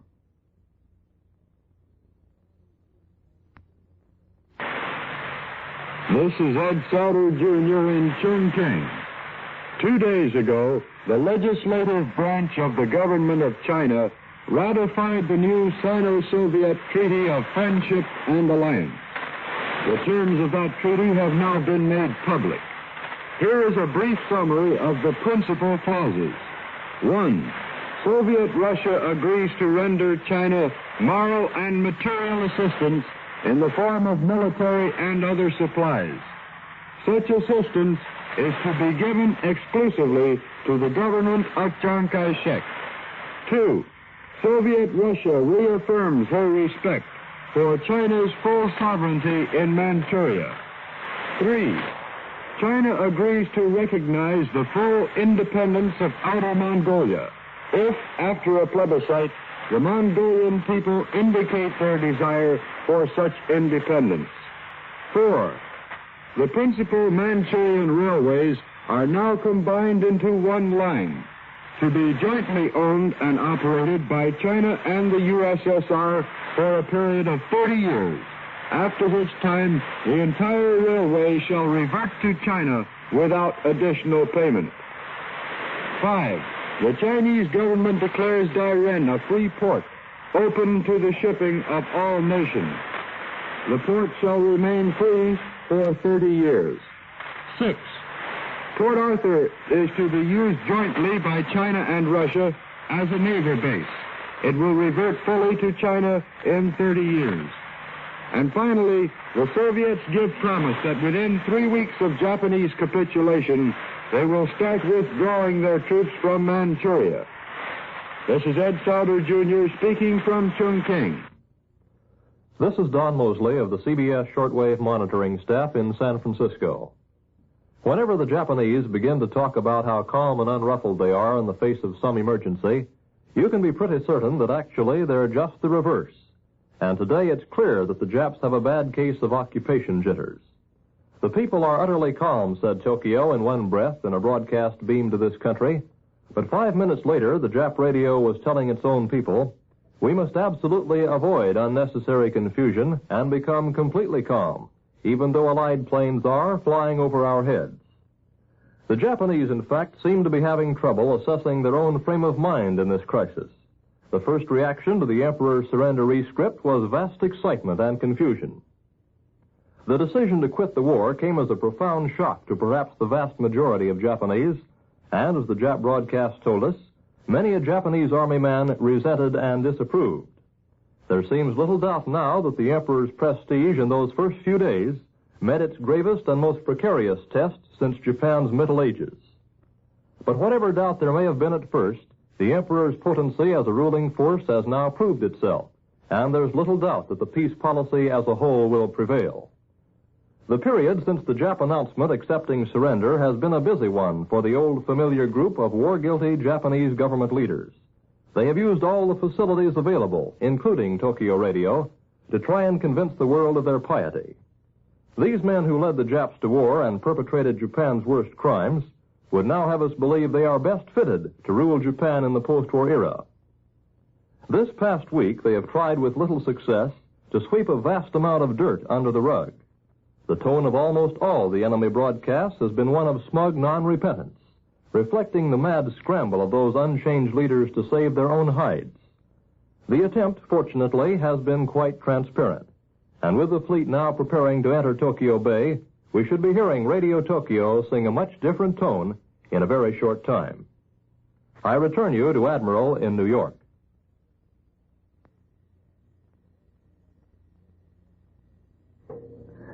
Next, a report from London, where the abrupt ending of Lend-Lease is making the biggest news. Admiral takes you to London. Charles Collingwood reporting. The great British liner Queen Elizabeth sailed out of Southampton today with 15,000 American soldiers aboard bound for New York. Time was when such transportation cost the United States government nothing, but was written off against Lend-Lease. Now that Lend-Lease has been canceled, reverse Lend-Lease has been canceled too, and presumably the United States will have to pay the passage of every American soldier brought home in a British ship.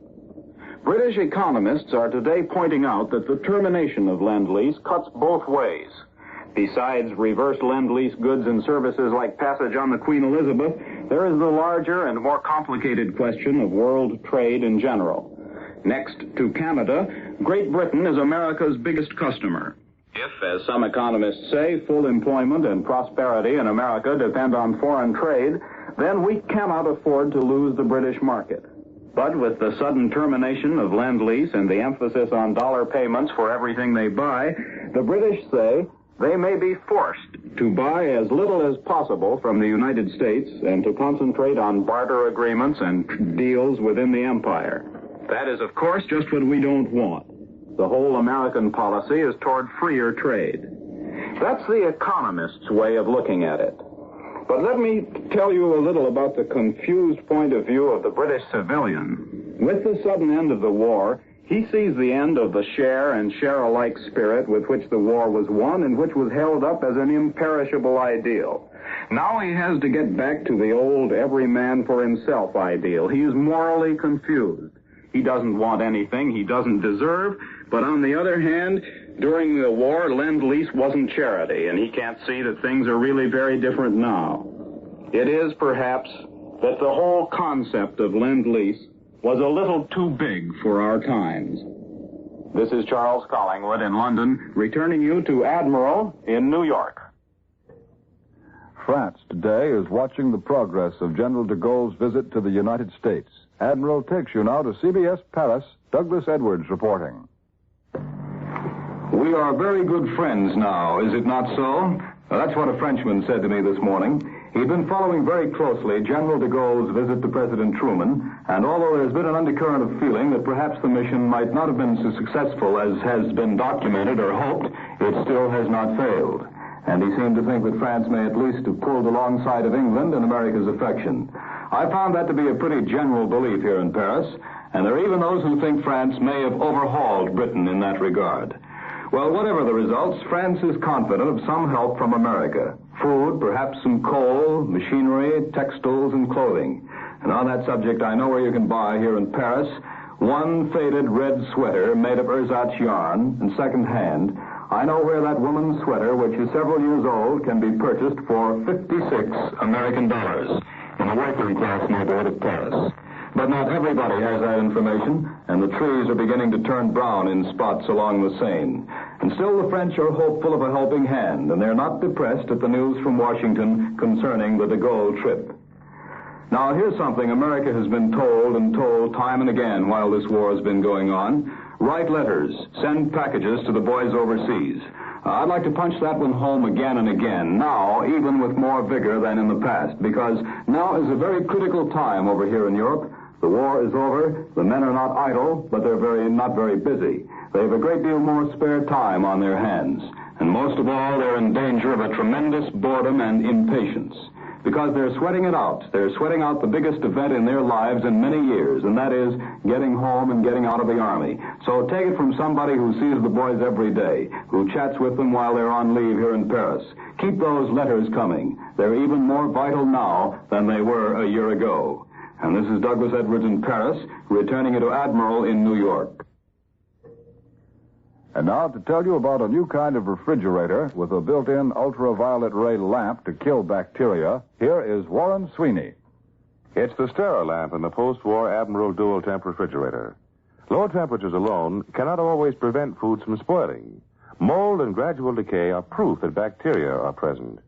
But in the Admiral Dual Temp, the scientific Sterilamp destroys bacteria on exposed food surfaces and in the surrounding air. Foods will stay fresh and wholesome for a longer period. The ultraviolet rays from the Sterilamp are as safe as sunshine. Their sanitizing action retards mold growth, reduces spoilage due to bacteria, and neutralizes offensive odors.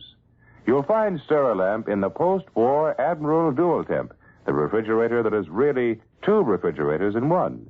But to find out more about Sterilamp and other exclusive features of the Admiral Dual Temp, as well as Admiral radios and other Admiral major appliances, why don't you write today for Admiral's new, highly colored, free booklet entitled, It's a Promise from Admiral. To get your copy, simply write your name and address on a penny postcard. Then mail it to Admiral in care of the radio station to which you're now listening. Well, that's easy, isn't it? Just your name and address mailed to Admiral in care of this station. The demands on the nation's food supply are greater than ever this year. Farmers have been asked to continue their high rate of food production, and they need help. 4 million part-time farm workers are needed to help harvest the 1945 crop. Part-time work will draw prevailing farm wages. Everyone, with or without farm experience, men, women, boys, or girls, can help with as much time as they can spare. Get in touch with your county agricultural agent or your local farm employment office immediately. World News Today is brought to you each Sunday at this hour by Admiral Corporation, makers of Admiral Radio, America's Smart Set, Admiral Dual Temp Refrigerators, Admiral Home Freezers, Admiral Electric Ranges. Be sure to listen again next Sunday when Admiral brings you World News Today by shortwave direct from leading news centers of the world. This is CBS, the Columbia Broadcasting System. The WBBM Air Theater, Wrigley Building, Chicago. The following announcement is transcribed. World News Today, brought to you by Admiral Corporation, world's largest manufacturer of radio phonographs with automatic record changers. This program is presented in behalf of Admiral dealers all over America. By shortwave broadcast, direct from important overseas stations and leading news centers in our own country, on this VJ Day, CBS reporters are waiting to bring you first-hand news from the world's political and battlefronts. Now, here's Robert Trout. Japan has surrendered, thus submitting the 4 home islands to the forces of occupation and renouncing the stolen empire overseas. The occupation troops are moving in gradually, slowly extending the area under Allied control. The latest to go ashore were American troops of the 1st Cavalry Division, who stepped out of their small landing craft onto the beach near Yokohama as a military band played and Japanese soldiers, demobilized and apparently bound for home, straggled past. Thousands of miles from Japan, the Japanese forces are slowly yielding the territory they had thought to rule forever. In the Central Pacific, the Chief of Staff of the Japanese 4th Fleet climbed aboard the American light cruiser Portland and surrendered the garrison of once formidable Truk. Wake, Nauru, Ponape remain to be heard from. Their surrender cannot be long delayed. General Yamashita, who liked to call himself the Tiger of Malaya, flew into the Philippine city of Baguio today with a staff of 20 to go through a ceremony surrendering his northern Philippine survivors tomorrow. Columbia's correspondent John Adams, who had an exclusive interview with Yamashita, reports that the Japanese general, when asked why he does not kill himself, roared with laughter, shook his head, and said, no harakiri. We'll have later news from John Adams in the Philippines during this broadcast. For the moment, perhaps it's not out of place to observe that very few high-ranking Japanese have killed themselves, despite all the talk of Japanese traditions and sacred customs. President Truman and made a broadcast to the Russian people. Stalin traced Japan's career of aggression from the attack on Russia's warships at Port Arthur 41 years ago. He compared this treacherous attack with the bombing of Pearl Harbor, said the Port Arthur treachery had left grave memories in the minds of the Russian people, but the stain has now been wiped out. In some detail, Generalissimo Stalin spoke of Japan's persistent attempt to block Russia's entry into the Pacific by seizing the southern part of Sakhalin Island and tightening the grip on the Kuril chain, and by frequently invading Russian territory. It was plain, said Stalin, that Japan set herself the aim of wresting from Russia her entire Far East. But now Japan is routed. Southern Sakhalin and the Kuril Islands will pass to the Soviet Union. We have lived through hard years, he said, but now the conditions necessary for the peace of the world have been won. Glory to the armed forces of the Soviet Union, the United States of America, China, and Great Britain, which have won over Japan. And now for a recorded report by Columbia's correspondent John Adams from Baguio in the Philippines. Admiral takes you to CBS San Francisco.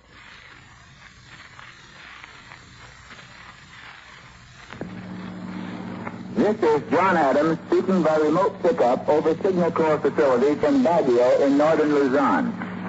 General Tomoyuki Yamashita, commanding all remaining Japanese Army forces on Luzon, is sleeping tonight between seats on a spring bed on the second floor of this old colonial mansion, the former High Commissioner's residence. I cannot say how soundly the paunchy general is sleeping, but I can say that tonight, on the eve of his surrender, he is not suffering from loss of appetite. I stood in the kitchen here a few hours ago talking with one of the cooks, T4 Alex Demers of Cloquet, Minnesota, as he fried up a dozen juicy steaks for Yamashita and members of his staff. They were seated at a large table in the mahogany-paneled but bullet-scarred dining room, with Yamashita in a roomy armchair. After a bowl of vegetable soup and a big steak, nice potatoes, peas, bread and butter, and 3 glasses of ice water, the general asked for beer, and got it, as did the other 2 generals and 2 admirals at his table. Then hungry Yamashita ate a large piece of chocolate cake, an apple, and a banana, smoked a cigarette, and took another glass of ice water. A short time later, he asked the MP guard outside his room for more ice water. Major Aubrey Kenworthy of the MP command commented, "It has evidently been a long time since the one-time Tiger of Maloa and the more recently Gopher of Luzon has lived so well." Of course, D-Day Day had been a long, strenuous day for Yamashita. He had been carried 7 miles in a comfortable sedan chair in the early morning, had then traveled for an hour down steep mountain roads in a truck, then flew 100 miles in an Army C-47 plane, and then had suffered a 3-hour paunch-shaking ride in the Jeep up to Baguio. I traveled in the 12-Jeep convoy, and as we disembarked here, I offered him a cigarette, which he quickly accepted. Later, I asked him in 1- and 2-syllable words, "You happy, General? War now over?" He understood and grunted approval, adding, "Yes, happy, happy." And his yellow, flaccid face broke into a half smile. He also answered in the negative when I jokingly asked him if he planned to commit harakiri. "No, no harakiri," he answered, and had quite a laugh over the question with Major General Utsunomiya, his Assistant Chief of Staff. Utsunomiya speaks good English, having lived abroad in the States as well as South America and China. He said that all the world was happy the war was over, and added, "We must have peace always now." An MP took a dim view on the whole proceedings a little earlier when he discovered a live grenade in the pocket of one of the orderlies. "It's a heck of a thing," he said, "to come to a peace conference with a live grenade." This is John Adams speaking from Baguio in northern Luzon. And now to hear from one of Columbia's correspondents with the fleet in Tokyo Bay. Admiral takes you to Japan. Webley Edwards reporting. We have been at peace with Japan for some hours now, but already the machinery is moving toward a full-scale occupation of the empire. Thus far, the occupation forces had only established naval and military bases in the Tokyo, Yokohama, Yokosuka area. The signing of the formal surrender would be the signal for hundreds of thousands of occupation troops to start moving toward assigned occupation zones throughout Japan. The Navy has announced that Japanese warships that still are in existence may be manned temporarily by Japanese crews, but they'll gradually be taken over. An interesting sidelight is it's customary for the Navy to issue a roster of all ships in harbor, giving the ship's number, the date of arrival, and the nationality. Tonight's list from the U.S. Port Director for Tokyo Harbor lists, along with such great warships as the Missouri, the Iowa, and the Duke of York, the following. Battleship Nagato, ex-NIP, no number, date of arrival already here. Ashore, civilian communications and transportation are functioning pretty much as usual, although closely policed. SINCPAC has issued a firm order against looting. The order says that looting and other acts contrary to standards of human decency will not be tolerated. But lest the Japanese come to think that common American decency is a sign of softness for them, the order further says that the occupation will be lawful and the terms will be uncompromisingly enforced, and justice will characterize the administration. But, it says, the Japanese will not be allowed to forget they were defeated and are paying the penalty for aggression and treachery. The order against fraternizing with a vanquished enemy has been plainly given to all troops. I don't expect we'll have a problem there, as was experienced in Germany. For one thing, most Japanese girls I've seen here so far have been mainly concerned with getting indoors and out of sight the minute they saw an American. That was Webley Edwards with the fleet in Tokyo Bay.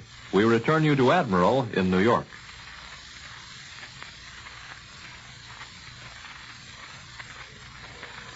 Next, a word from Warren Sweeney. Soon you'll be able to walk into your Admiral dealer's store and confidently buy the style radio or radio phonograph you want. The selection of Admiral radios will be complete. There'll be radio phonographs with the famous Admiral exclusive features, slide away that makes loading and unloading your record changer so easy, and the foolproof Admiral automatic record changer. There'll be consoles and table models and newly designed cabinets of fine woods and modern plastics. There'll be farm sets and portables in many styles and sizes, including the popular Admiral Bantam, the camera-type radio that operates on alternating current, direct current, or self-contained batteries. There'll be new electronic refinements and AM, FM, and shortwave reception. And now about television. Admiral's extensive research assures television receivers with true Admiral quality. So, whatever you want in radio, you'll find it in an Admiral, America's smart set. You can get a very good idea of what Admiral will offer if you'll write for a free copy of the new, full-colored booklet entitled It's a Promise from Admiral. Just write your name and address on a penny postcard and mail it to Admiral in care of this radio station. That's all. Just your name and address mailed to Admiral at this station. Now, here once again is Robert Truff. Now for a note on the unprecedented surrender of Japan, here is Columbia's military analyst, Major George Fielding Elliott. The surrender of Japan is without precedent in more ways than one. It's without precedent, for one thing, in Japanese history. Never before has so much as a Japanese company surrendered as a unit, let alone the whole empire and all its forces. But the surrender of Japan is also the first instance in history in which a nation has been compelled to yield without the defeat of its army. It is the classic last analysis of sea power. An insular state lost the command of the sea and was forced into surrender as a result. In this respect, the situation of Japan is not unlike that of Great Britain. Both are highly industrialized countries, dependent on the sea for the raw materials and food which they cannot produce at home. Japan produces more food than Britain, but neither produces any of the enormous list of industrial raw materials except coal. In 1917, students of the last war will perhaps recall, Admiral Lord Jellicoe told the British War Cabinet that unless something effective could be done about the U-boat, the war was lost for Britain. The adoption and success of the convoy system came just in time. In this war, the danger to Britain was almost as great, from the same source. In effect, the interruption of our sea communications by German submarines, but it was averted because of the increasing amount of American aid that became available in protecting the life-bringing convoys.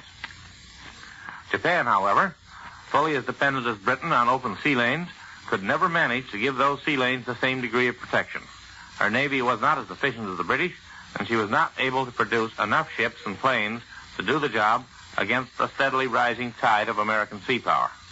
Her rulers showed true appreciation of her strategic situation when they struck their first blow at Pearl Harbor against the American Navy. The blow was a shattering one, but American recovery from it was quicker than the Japanese had expected. As the United States recovered, gradually but steadily, the command of the sea, and by the same token deprived the Japanese of the ability to use the sea for their military and economic requirements, just in that measure, the Japanese began to lose the war. They had counted on the protection of distance. It did not avail them. They had planned a defensive policy, but they were basing their hopes on a faulty analysis of the history of sea power, in which the defensive role is always the forerunner of defeat. It was sea power which brought the atomic bombs and the B-29s within reach of Japanese vitals. It was sea power which applied the pressures of blockade which prevented the Japanese from defending themselves adequately.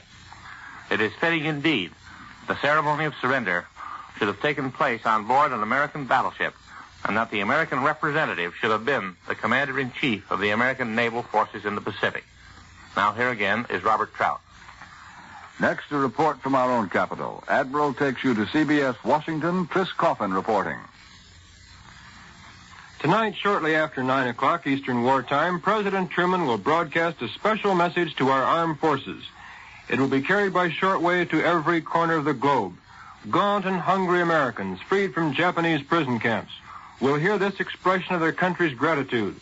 Wounded men in military and naval hospitals will listen through earphones.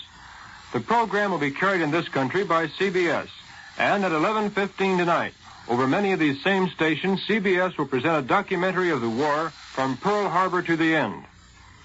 Last night, I stood just a few feet from President Truman, and as he and his guests listened to the surrender broadcast from Japan, and I couldn't help but notice how he has grown grayer and more sober in the few months at the White House.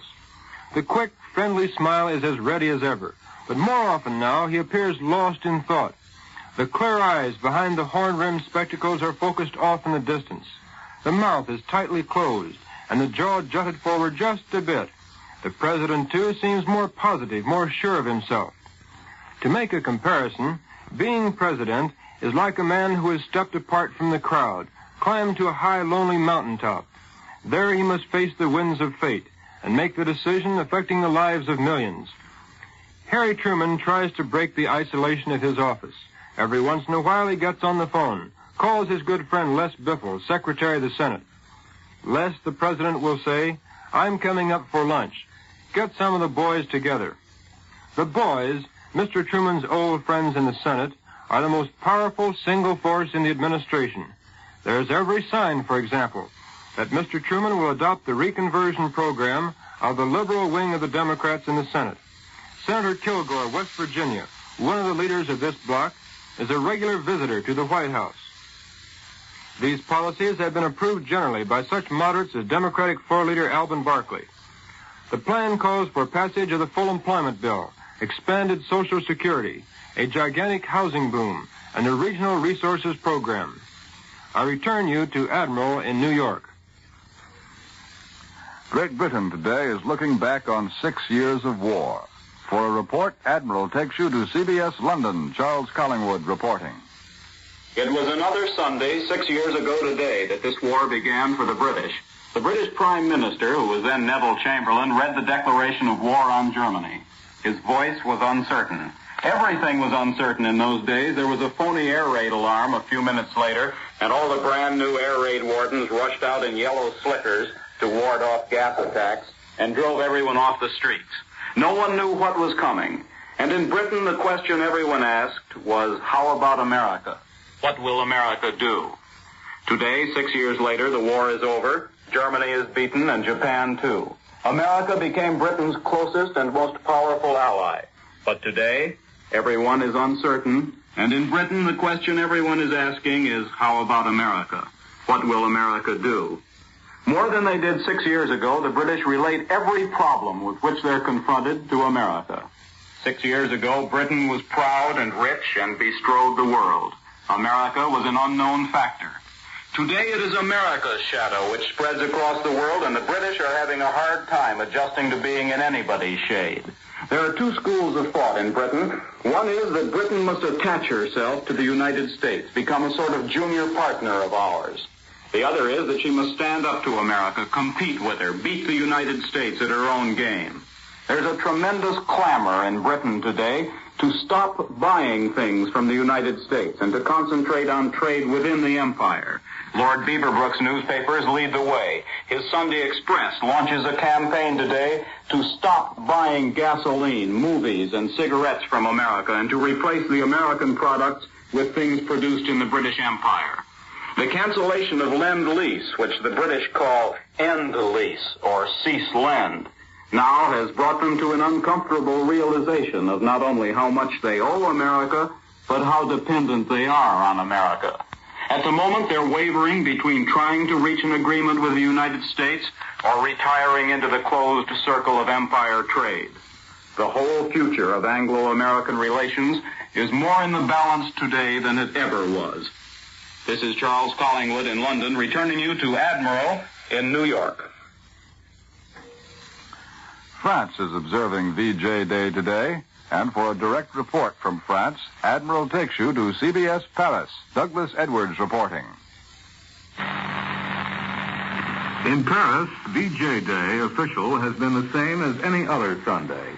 There was an international track meet in which the Cinder Stars of France met the Cinder Stars of Britain and won by a mile. And everybody is glad the signature is on the dotted line, but otherwise there's nothing special, just quiet Thanksgiving. General John Cannon, the commander of the American Air Forces in Europe, hits the keynote with a statement on victory in the Pacific. And what he says, we're going for the same joy and hope for the future as our comrades in arms in the Far East. And he points to the jobs of his command, yet unfinished in Europe. Among them, disarmament of the German Air Force, the scrutiny of additional developments of German scientists, and of course the Air Force must carry its full share of the burden of policing Germany.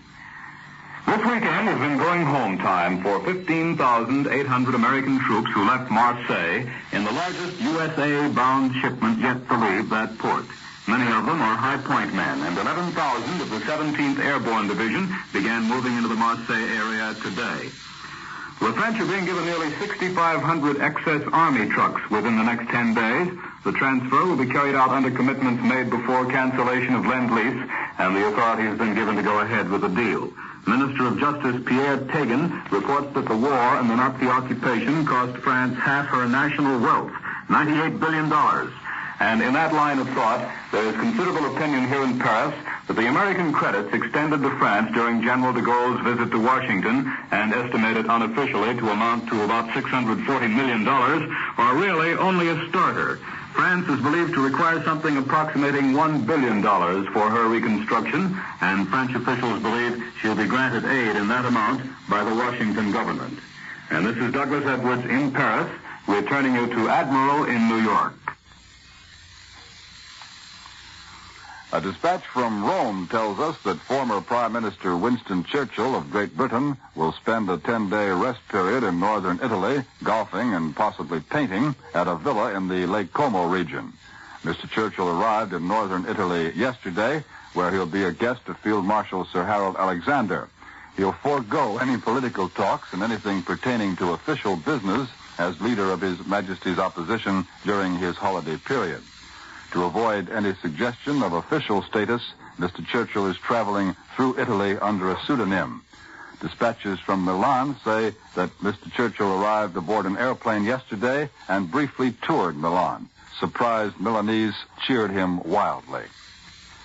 And now to tell you about a new kind of refrigerator with a built-in freezing locker, here is Warren Sweeney. It's Dual Temp by Admiral. Really, 2 refrigerators in one. The built-in freezing locker in your new Admiral will actually quick freeze meats, fruits, or vegetables. And it will store up to 80 pounds of frozen food safely for months. Yes, the Admiral Dual Temp is really 2 refrigerators in one. For besides the built-in freezing locker, there's a huge moist cold compartment for the regular storage of foods. And it never has to be defrosted. That's right, you never defrost it. This Admiral moist cold compartment is roomier, too, because there are no messy frost-covered coils to take valuable food storage space. But to get all the facts and features about your new Admiral Dual Temp, as well as Admiral radios, Admiral electric ranges, and Admiral home freezers, why not write today for a new free booklet called It's a Promise from Admiral? All you have to do is write your name and address on a penny postcard and mail it to Admiral in care of the radio station to which you are now listening. That's all. Your name and address on a penny postcard and mail it to Admiral. You'll get a copy right away. It's a promise from Admiral. The need for buying and holding war bonds is still acute. For the hundreds of thousands of sick and wounded fighting men who need medical care, the war will not be over for a long time. Besides providing this medical attention, war bonds can combat the danger of inflation and protect the nation against a post-war depression. War bonds are still your best investment. Buy all you can and hold them. World News Today is brought to you each Sunday at this hour by Admiral Corporation, makers of Admiral Radio, America's smart set, Admiral Dual Temp refrigerators, Admiral home freezers, Admiral electric ranges.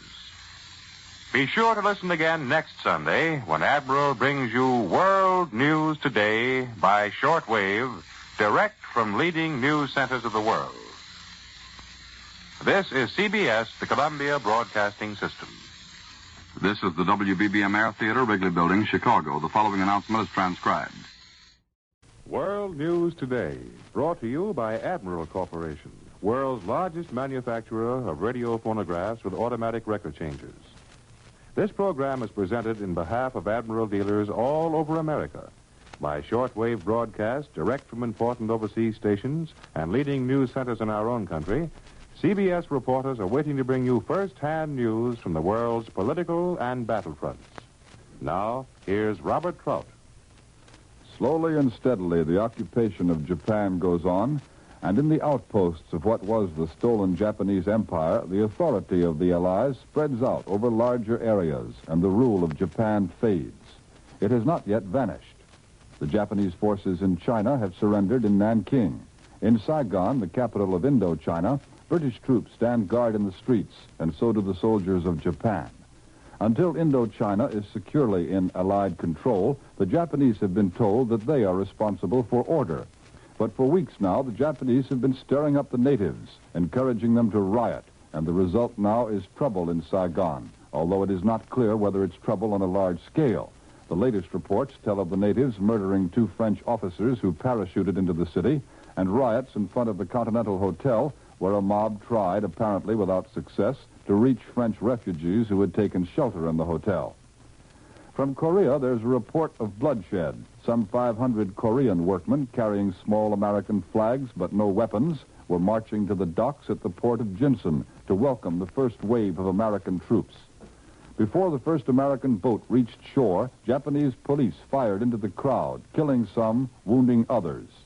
But the enthusiasm of the Korean population is obviously not easily smothered. As the American troops marched inland from Jinsan to the capital, Seoul, they're showered with baskets of flowers, and they're cheered endlessly as liberators by these people who have lived under Japanese occupation for more than a generation. There are cheers and scenes of jubilation in Singapore, too, where the former Japanese conquerors have been put to work with pick and shovel in the public streets by a British commander who understands the psychology of the Far East. On the island of Hong Kong, from which all Japanese were supposed to have been removed, snipers have fired on British sailors. In the home islands of Japan, no such incidents of shooting have been reported by Allied correspondents, although the Japanese radio has occasionally broadcast denunciations of American behavior, and it has been reported unofficially that the Japanese Foreign Office is sending a steady stream of complaints to Allied headquarters. Today, the Supreme Allied Commander issued a statement dealing with the policy of the occupying powers. General MacArthur said that at the time of the Japanese surrender, the invasion plans were in their final stages, and those plans included provisions for a military government of Japan, which would have been necessary, the Supreme Commander says, because an invasion destroys or impairs organized government. But there was no invasion, and Japan still has a government which is in working order and is, the general says, apparently making every effort to execute the Allied instructions that have been given to it so far. These instructions, to date, consist of the surrender document signed aboard the battleship Missouri and General Orders 1 and 2, which concern the disarming of the Japanese nation and the release of Allied prisoners. The point is, what will be the future orders which the Japanese government is instructed to carry out? General MacArthur, in his statement, says the objectives are to abolish militarism and militant nationalism, to create conditions which will ensure that Japan will not again become a menace to the world, and to encourage liberal tendencies, freedom of speech, religion, press, and assembly, subject to the necessity for maintaining military security. This last objective is not set forth in particularly emphatic language. It remains to be seen whether merely encouraging freedom in Japan will be enough to give freedom a fair chance of taking root. At any rate, the Japanese are to have at least the first opportunity of doing what is necessary themselves, with little interference from the occupation forces. For the Supreme Commander says the occupation forces will act principally as an agency to secure compliance, if necessary, with the Allied instructions. Meanwhile, the existing Japanese economy will be controlled only to the extent necessary to achieve the objectives, and the Japanese will be completely free from all unwarranted interference with their individual and with their property rights. It would seem from this that the velvet glove will remain upon the Allied hand until the Japanese government rebels at some instruction, and the test will consist of the kind of orders the Supreme Commander issues. And now for a recorded report by CBS correspondent William J. Dunn in Tokyo. Admiral takes you to San Francisco.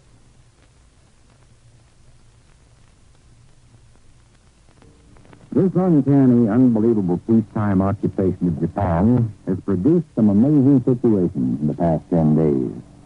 The sight of bowing, smiling Japanese serving dinner to their one-time arch-enemy, General of the Army Douglas MacArthur. The sight of all the Allied ranks in the Pacific on a single ship in Tokyo Harbor, and not a Jap plane paying any attention. The sight of war correspondents, alone and often unarmed, wandering at will about unoccupied areas. These and 100 other things have combined to give events of the past days a decidedly dreamlike quality.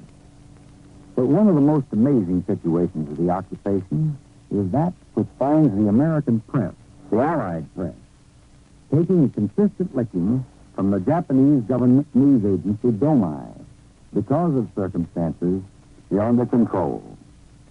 It seems that Domai, through frequent references to the Potsdam Declaration, though what bearing that document has on the situation isn't clear, has managed to escape Allied censorship so far, and nothing has been done to deter the Japanese government from making public any directives from the Supreme Commander's staff. Just why the Japanese government should be able to clear news faster than the General Staff isn't clear to anyone, particularly the Press Relations Department, which is taking a terrific beating from the correspondents. But the fact remains that Domai has been broadcasting information as much as 72 hours before it is available to the Allied press. And that fact is not stretching sunshine and light among members of the press corps. For instance, the representatives of one of the leading press associations, only a few hours ago, received a long list of dates of future occupational landings in these islands. His home office had copied them from a Dome broadcast and wanted to know two things. First, were they correct? And if so, why hadn't he sent them along? The press spokesman scanned the list, which had not been released to the Allied press, and announced that two of the dates listed had since been changed. The correspondent asked which ones had been changed, and was told that he couldn't be informed until a final list had been okayed by the Supreme Commander. There is nothing, however, to keep Dome from releasing those changes and bringing its still exclusive list of future landings up to date as soon as the Jap government is notified. That is only one instance. Others have happened with disconcerting regularity and will continue until there is a radical change in policy. The Allied press is the best in the world, but even the best is powerless against a system that deliberately hands vital information to the other side and withholds it from its own. This is William J. Dunn in Tokyo. Another of our Pacific correspondents has just returned to Advanced Fleet Headquarters from Japan on his way to China. For his story concerning GI reaction to the Japanese people, Admiral takes you now to Guam. Webley Edwards reporting. One of the difficult tasks facing our American forces in Japan is to make ourselves believe that these docile, dirty, ragged, and patched-up Japanese are the people we have so cordially hated. We have had good reason to hate them. The Japanese we met in the field were possessed of an animal-like brutality, barbaric, treacherous, and fiendish. And these little people back in the Japanese homeland were a part of the system that produced the Japanese way of life, that gave the substance for Japan's arrogant military system. And in many more than one instance, Japanese civilians, including women and children, showed the same inhuman cruelty and mad dog brutality toward captured U.S. airmen that their soldiers had shown in the field. And yet, as we went into Japan, I saw very little hate in the faces of our men. They were curious at first to see what manner of people these were. They were firm and cold toward them. But Americans seem to be Americans, and it's the nature of our people to want to help the unfortunate, to pity the underdog. Some of us had been through the prison camps and learned of the horror and unbelievable bestiality of the Japanese prison camps and the unrestrained punishment the Japs had meted out, often, and at the slightest excuse. And yet, with those memories still fresh, we had to put down a growing tendency to feel sorry for these pitiful Japanese people. We would say to ourselves, we must remember that these are the same people. That these same little people could and would do it again if their leaders thought they had the advantage. Somehow, as one Navy officer told me, we must change these people's way of thinking. We must revolutionize their entire education system, their politics, and their economies for the future security of world peace. Japan, he said, is potentially a mad dog nation. That's what we have to remember. This is Webley Edwards in Guam. I return you to Admiral in New York.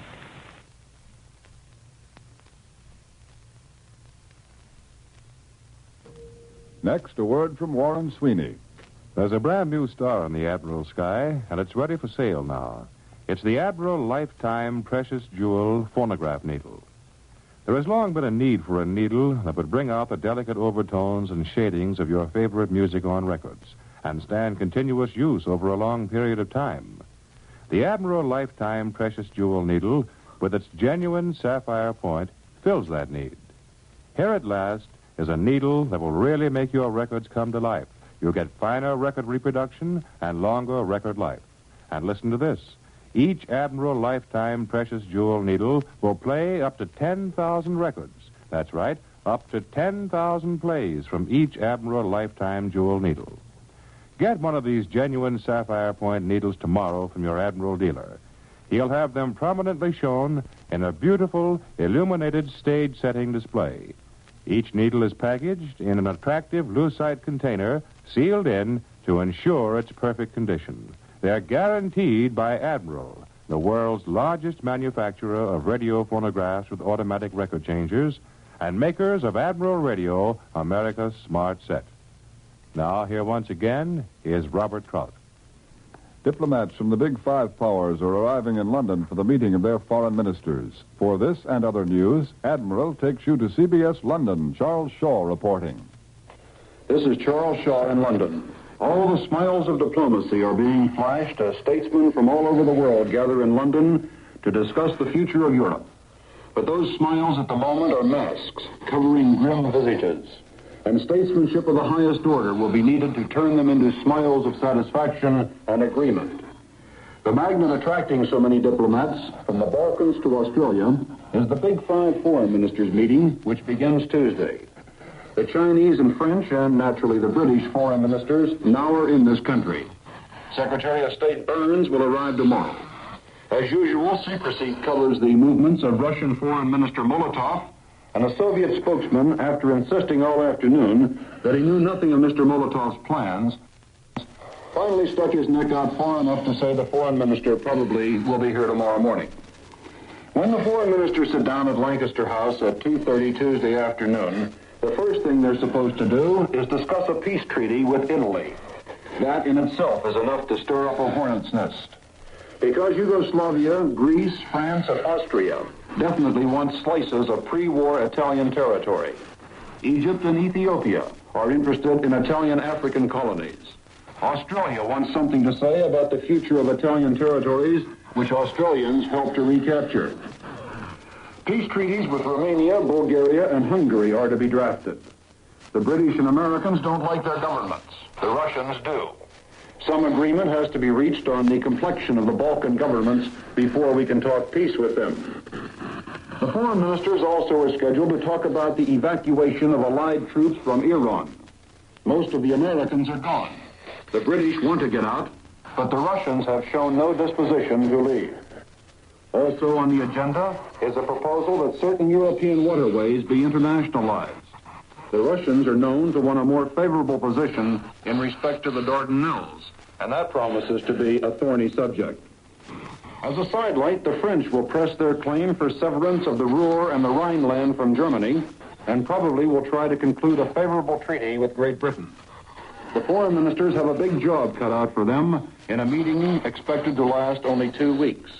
And whatever they decide, they'll have to refer to their governments, and finally to the United Nations organization. Meanwhile, the British are becoming more and more incensed by stories of Japanese atrocities which continue to pour in here. Such usually non-British expressions as wipe that grin off those yellow faces and punish the whole Jap gang are carried by today's London press. One paper speaks of devilish cruelty, endorsing General Stilwell's published statement, "Let us not be too kind to the Japanese." Another writer demands that we treat Japan with a firm hand. These demands are echoed by the ordinary people who are shocked that such barbarity could be practiced in the 20th century. This is Charles Shaw in London. I return you now to Admiral in New York. In this country, Washington is preparing to honor General Wainwright. For this and other news, Admiral takes you to CBS Washington. Tris Coffin reporting.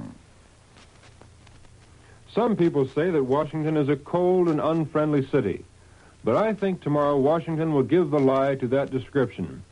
For at that time, the nation's capital will welcome a man who's become a legend and a symbol, General Jonathan Wainwright. More than 1 million people are expected to stand for hours to catch a glimpse of a man who experienced the extremes of humiliation and triumph. He will address both houses of Congress and be received by the President. General Wainwright has become a symbol of all the suffering, sacrifice, and frustration of a nation at war. He will be honored as such. These ceremonies will take up most of the afternoon and divert attention momentarily from the baffling problems of reconversion piling up on the desks of Congress and government executives. The Department of Agriculture, for example, is stuck with a harsh paradox. It has a huge surplus of potatoes and no way to dispose of them. Meanwhile, millions of people the world over will feel hunger this winter. The armed forces have been a great consumer of spuds, as every GI knows. the end of the war cut back Army and Navy purchases of potatoes. A 441 million bushel crop is being forecast. This is 70 million bushels larger than last year. Under price support legislation passed by Congress, the Department of Agriculture is directed to buy food surpluses to prevent a drop in farm prices. During the war, the department disposed of these surpluses largely through Lend-Lease. That, of course, is no longer possible. United Nations Relief, which might well want to buy the surplus potatoes, has no funds. So the Department of Agriculture experts figure they'll be stuck with from 20 to 30 million bushels of potatoes. The only suggestion right now around the department is to convert the potatoes into starch. The department is not saying too much about it publicly, but behind the scenes it is throwing its weight against the lifting of food rationing. Officials there with whom I have talked are very concerned. They say with some logic that if controls are ever lifted, they will never go back on again. They say that if a way is found to finance foreign food purchases, a tremendous strain will be placed on some lines of American farm production. There might be shortages, or rather less than we would like to have, in meats, fats and oils and sugar for some time to come. Tomorrow, President Truman's reconversion program faces its first test in Congress. The chances are the administration will lose on this issue. The proposal to increase jobless insurance payments to a top of $25 a week for 26 weeks. Chairman George of the Senate Finance Committee is calling for a showdown with the committee. A good many members would rather let the bill die without a vote. The Finance Committee is one of the most conservative in the Capitol. Out of 21 members, only 6 can be counted definitely as for the measure. I return you to Admiral in New York. One of Columbia's correspondents has just completed a 3,000-mile trip in the Balkans. For his report, Admiral takes you to CBS Paris. Douglas Edwards reporting. This story really began in Munich, Germany, but it's about 7 million Greeks, those who haven't been to their homeland for years, and those at home who've suffered through the war and are still not listed among the world's most fortunate. Several other correspondents and I flew to Munich on Friday to see how the 442nd Troop Carrier Group of the United States Army Air Force is operating right now on a peacetime mercy mission. For about 3 weeks, the crews of the 442nd and their C-47s have been flying Greek displaced persons from a collection center in Munich to Athens. 6,500 will have been taken home when the job's finished. About half that number already are in Greece. And I might say here that there are thousands of others all over Europe who await the opportunity of getting back to what they hope will be a happier life. Unfortunately, the flight we were supposed to accompany was canceled. The reason being a strike in Greece of considerable proportions, big enough to cut down the staff of local people who help service the ATC base in Athens. And that very situation makes a more vital story in itself. Our accompanying officer, Major Haynes Thompson of Montgomery, Alabama, and our pilot, Captain Norman Statham of Atlanta, were very readily agreed to fly us correspondents down to Athens to look into the other end of the story. We paid a visit first to the Munich camp, talked to many of the Greeks there, found they'd either volunteered for work in Germany as an alternative to slow death by starvation, or had been taken as slave labor. They were being given a fairly good care, and they weren't getting a top diet, but there was no illness. Some of them had not heard from their families for months, and they were afraid of what they might find when they arrived. Yesterday morning, we took off from Munich at dawn, flew through Brenner Pass as the sun came up and sprinkled a million colors over the Alps, then on down to Foggia, Italy, and then to Athens. We learned from UNRWA officials there that the displaced persons on arrival in Greece were taken by UNRWA to a reception center, turned over to Greek officials, and then sent to their homes in various sections of the country. And now a few observations on Greece itself. Several thousand workers are out on strike, and why? Deputy Prime Minister K. Varvaresos resigned this week because he thought he was not getting the proper cooperation from labor and industry. With him went his system of price control, and up went prices overnight. In 4 days, prices in Greece have gone up to 40 to 50%. The workers are demanding double their present pay, which is about 80 cents a day. As it now stands, it's 4 to 5 times higher than they got before the war. The communist KKE, one of Greece's 30 political parties, is supporting the strike, and they're powerful agitators. From those with whom I talked in Athens, there is the definite possibility of a general strike, such as the one last December, perhaps in a day or so. With Regent Damaskinos in London, this situation develops at a very critical time. And in thumbnail sketch, other observations.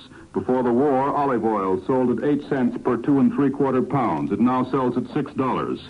It's possible to buy a splendid meal, oddly enough, with meat and fish and wine at American price levels. Greece is having her worst drought in 25 years. The hills are barren and parched. The wheat crop this year is almost non-existent. UNRWA will have to bring more in. There is undernourishment, but no starvation. Damaskinos is expected to advise the British to hold off a plebiscite on the return of the king. However, if the elections scheduled for November were held now, I'm told, the monarchist party probably would win. But it's impossible, as you know, to forecast the political temperature of a country which has had no election in 10 years. The Greeks like the country. They like the few Americans there. They dislike the British. The KKE has demanded the British leave. The best informed Greeks are convinced they now are merely a British mandate. And this is Douglas Edwards in Paris, returning you to Admiral in New York. General MacArthur issued a statement to all troops under his command today, and he said, "I know that the greatest reward you ask for your courage and devotion to service is the speedy return to your homes. The answer to your question, when will I go home, depends to a major degree upon the manner in which those of us assigned to the occupation forces carry out our mission." And now to tell you of a brand new electric range that will give you all the latest features in automatic cooking, here's Warren Sweeney. It's the remarkable new electric range you'll get from Admiral. Surveys among housewives show there will be a decided swing toward cooking with electricity because electric cooking is so clean, there's never any smoke or grime. And especially fortunate will be those homemakers who buy Admiral electric ranges with all the Admiral exclusive features. With an Admiral, you'll get Flexo Heat, the new and different method of heat regulation. With Admiral Flexo Heat, you'll be able to get just the correct amount of heat needed for every cooking operation. Easy to operate, too, as easy as turning on or off a water faucet. You'll like the automatic features of your new Admiral range, the deep well cooker that will perfectly prepare a whole meal while you're away from home. The Admiral oven, too, will give both time and temperature automatic cooking. Yes, if you're thinking of an electric range, be sure to see your Admiral dealer first. Remember, for the best in cookery, use electricity. For the best in electric cookery, choose an Admiral. Today, the nation's hospitals are caring for a record-breaking number of patients, and they are seriously handicapped by a shortage of nursing and auxiliary personnel. The Cadet Nurse Corps of the United States Public Health Service now has openings for several thousand more cadet nurses. Young women between 17 and 35 with a high school education are eligible to apply. Get all the necessary information and details from your local hospital. World News Today is brought to you each Sunday at this hour by Admiral Corporation, makers of Admiral Radio, America's Smart Set, Admiral Dual Temp Refrigerators, Admiral Home Freezers, Admiral Electric Ranges. Be sure to listen again next Sunday when Admiral brings you World News Today by shortwave, direct from leading news centers of the world. World News Today, brought to you by Admiral Corporation, world's largest manufacturer of radio phonographs with automatic record changers. This program is presented in behalf of Admiral dealers all over America by shortwave broadcast direct from important overseas stations and leading news centers in our own country. CBS reporters are waiting to bring you first-hand news from the world's political and battlefronts. Now, here's Robert Trout. The Japanese at Hong Kong surrendered today, and the news has a strange ring. The Second World War, though not officially ended, has been over in the minds of most people for more than a month. This is the second month of peace. But there are still Japanese soldiers armed and in uniform in the home islands. There are still bits of the stolen empire where Japanese officials rule conquered populations. And in Hong Kong, there still were, until today, Japanese commanders who had not yet picked up the brush and painted the characters representing their names on the documents of surrender. As soon as the papers were signed in Hong Kong today, the Japanese general and admiral arose from the table, handed over their swords, and were promptly hustled off the island back to their cells on the mainland. Once the prison doors had swung shut behind the enemy representatives and the keys had been turned, the ceremonies began.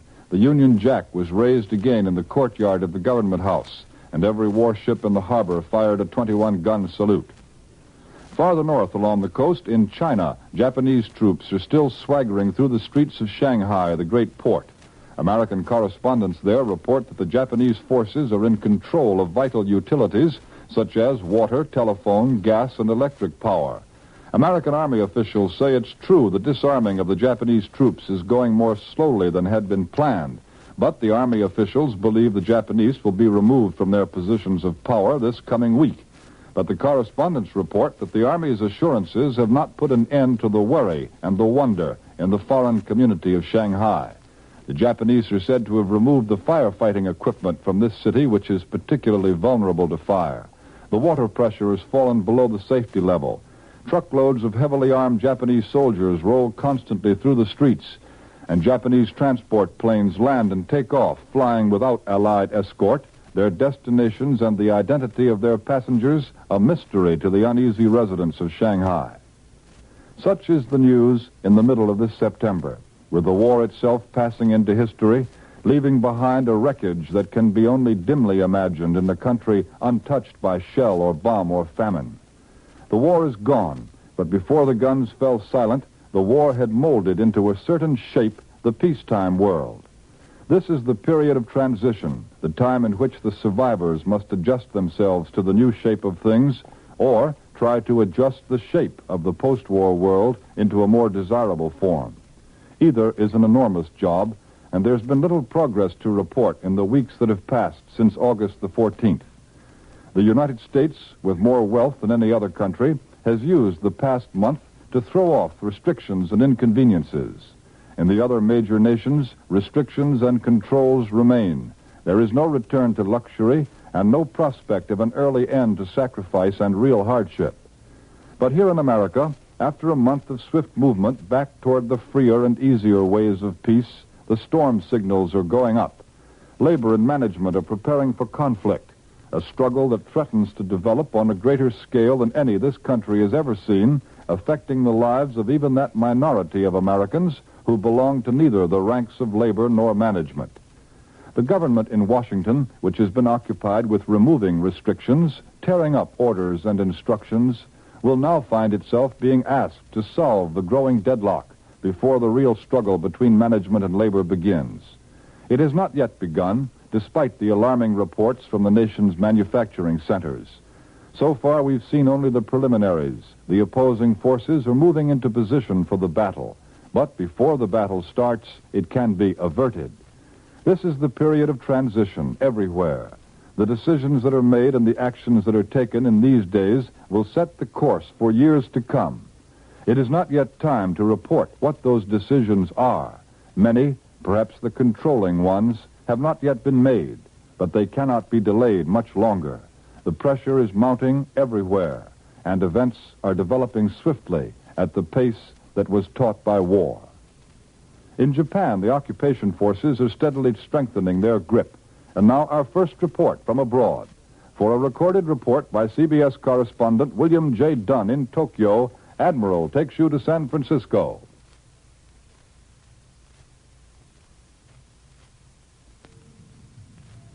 Ever since the first American troops landed on Japanese soil more than 2 weeks ago, radio and newspaper correspondents have virtually exhausted their normal store of adjectives in the effort to portray something of the picture to the outside world. Amazing, unbelievable, astounding, fantastic, incredible. Those were just a few, and apparently they were too few. Earlier this evening, another correspondent walked into my room to show me a wire from his home office, asking for reaction of soldiers who had met the Japanese in combat toward the Japanese people, explaining that those reactions should be of great interest, although probably unprintable. We have plenty of those soldiers here in Japan right now. Members of the 1st Cavalry Division, the 11th Airborne, the 43rd, the 27th, to name a few. all of whom have met the Jap in bitterest combat, who know how he fights and what kind of a man he is in uniform. And their attitude toward the Japanese people, that's one of the things that's amazing, astounding, incredible, unbelievable, and all the rest. The American soldier is a friendly guy, and there's nothing he can do about it. It's not possible for him to shove civilians around. He can't help saying thank you for favors offered, even though he may be suspicious of those favors down in his heart. The American soldier... That was William J. Dunn in Tokyo. Earlier today, John Adams broadcast a report from Manila on plans to return American troops from the Philippines. Here is John Adams' recorded report. In the Philippines today, there are two kinds of GIs. Those who are waiting to go to Japan and those who are waiting to go home. They all want to go home, but those without the demobilization attributes of age and point are resigned to the fact that they still face many months of Army of Occupation work in Japan, or along the China coast or in Korea, before they sail through the Golden Gate or other ports of debarkation. The Philippines have proven to be the principal supply pool for occupation troops, with 6 of the 10 units already in Japan and Korea having staged from the Philippines, and the other 4 from Okinawa. There are an additional 13 units now in the process of staging from the Philippines, General MacArthur revealed in Tokyo yesterday. These are almost entirely battle-hardened divisions who have not only fought through the 10-month-long Philippine campaign, but have been engaged in the many battles along General MacArthur's long road back from Melbourne to Tokyo. These earmarked divisions include the 6th, the 24th, 25th, 32nd, 33rd, 40th, 41st, 77th, and 81st, as well as the 158th Regimental Combat Team and elements of the 10th, 11th, and I Corps. These troops will be staging from Leyte, Panay, Mindanao, Cebu, and Luzon, together with hundreds of thousands of tons of supplies, equipment, and food, which had originally been shipped here as part of the invasion requirements. Many of these divisions have had a pretty complete turnover since they sailed from the States over 3 years ago, although there are still plenty of GIs and officers who have fought through every campaign. Replacements have been pouring into the Philippines during the last 6 months to replace the battle casualties and those who went home on rotation and those who are waiting to go home on age or point.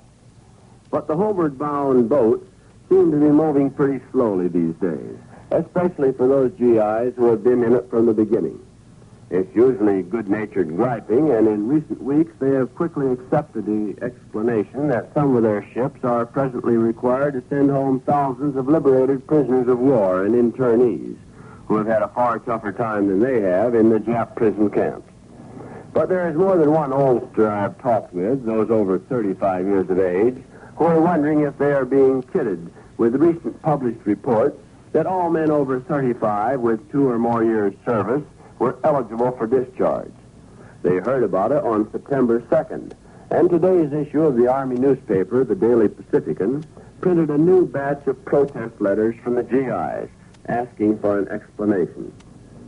The Pacifican editor checked with the AG's office and reported that no official word had yet been received in this theater from Washington authorizing release of 35-year-olds. This is John Adams in Manila. You have heard Columbia correspondents William J. Dunn in Tokyo and John Adams in Manila. I return you now to Admiral in New York.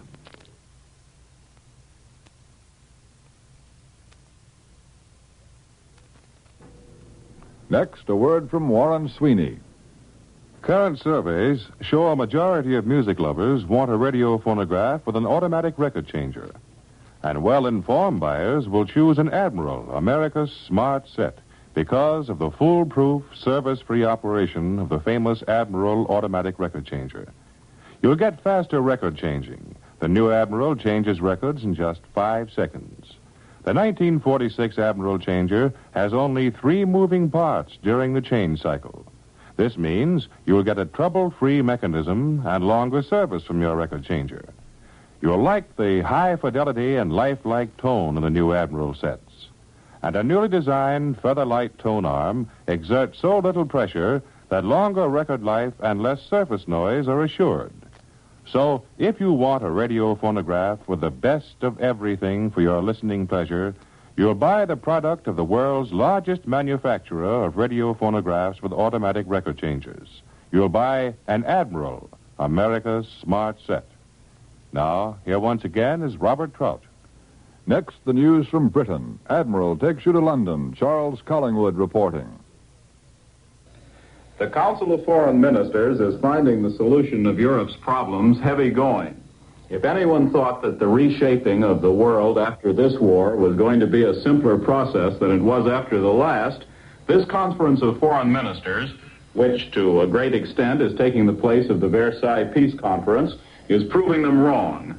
The foreign ministers went into the conference in general agreement on the principle that Italy should be granted generous peace terms. Two subordinate problems remain to be solved.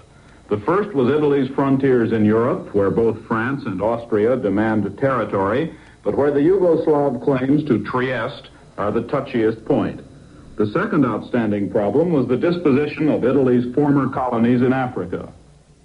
Yesterday, the ministers decided to refer the question of Italy's colonies to their deputies. The deputies are supposed to make their recommendations 2 weeks before the next meeting of the foreign secretaries, so that problem is a long way from solution.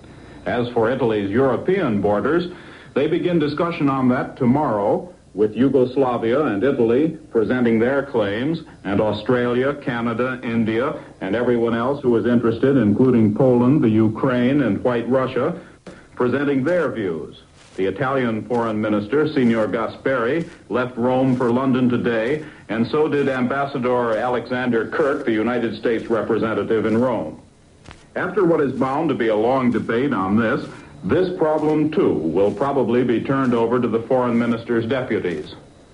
This meeting of the foreign ministers got off to a slower start than most people, including perhaps the ministers themselves, expected. Much of this is due to what in the Army would be called bad staff work. The most ordinary, foreseeable problems like translation and procedure had to be worked out on the spot by the foreign ministers themselves instead of having been done in advance. That is probably because most of the ministers are new to high-level international conferences. But it means that almost nothing will be settled at this meeting. Just as the chiefs of state referred these problems to their foreign secretaries at Potsdam, so here in London the foreign secretaries will refer them to their deputies. The final solution are still months away. This is Charles Collingwood in London, returning you to Admiral Radio in New York. In this country, Congress appears intent on asking more questions about the demobilization programs of the armed services. For this and other news, Admiral takes you to CBS Washington. Tris Coffin reporting. The Truman administration is expected to move swiftly this week to divert the mounting tide of criticism over demobilization of the armed forces. President Truman is between the devil and the deep blue sea. As the chief executive, he must see to it that the United States has enough armed forces to live up to its international commitments. He must accept the word of his generals on this score. This puts Harry Truman on an uncomfortable spot, for now he must support to the hilt some of the same generals he criticized so caustically as head of the famous investigating committee. As head of the Democratic Party, President Truman must prevent the opposition from capitalizing on the popular resentment against the brass hats. The Republicans will force the issue in the House this week. The Democratic majority of the House Military Committee has bottled up the bill to halt inductions and speed up releases from the armed services. The president is said to feel that a few new faces in the War Department may help, both to calm ruffled feelings and to sell the idea of a strong Army and Navy in peacetime. The stories circulating in Washington today say that we will have a new Secretary of War and Chief of Staff within a very short time. It is reported that the president will replace elder statesman Henry L. Stimson as Secretary of War with dynamic Judge Sherman Minton. Judge Minton is an old senatorial crony of the president and a close personal friend. The only question seems to be whether Judge Minton feels he is in good enough health to take on this big assignment. The judge, incidentally, was in Washington most of last week and spent some time over at the Pentagon.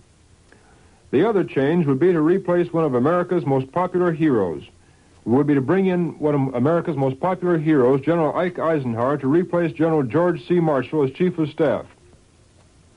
With this team, the President is said to feel he could resolve the basic issue of how big a post-war Army-Navy we are to have and gain wide public acceptance. Minton speaks the language of Capitol Hill and is respected there. Eisenhower is perhaps the most universally popular man in our Army. I return you to Admiral in New York. Now for a summary of the developments holding the attention of France. Admiral takes you to CBS Paris. Douglas Edwards reporting.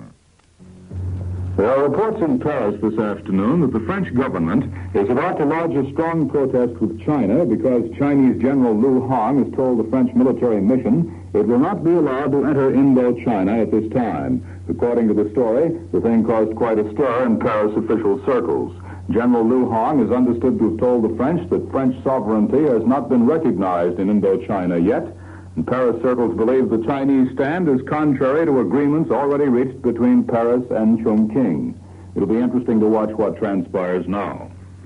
Perhaps an omen of darker days to come were events in Paris and Toulouse at market time yesterday.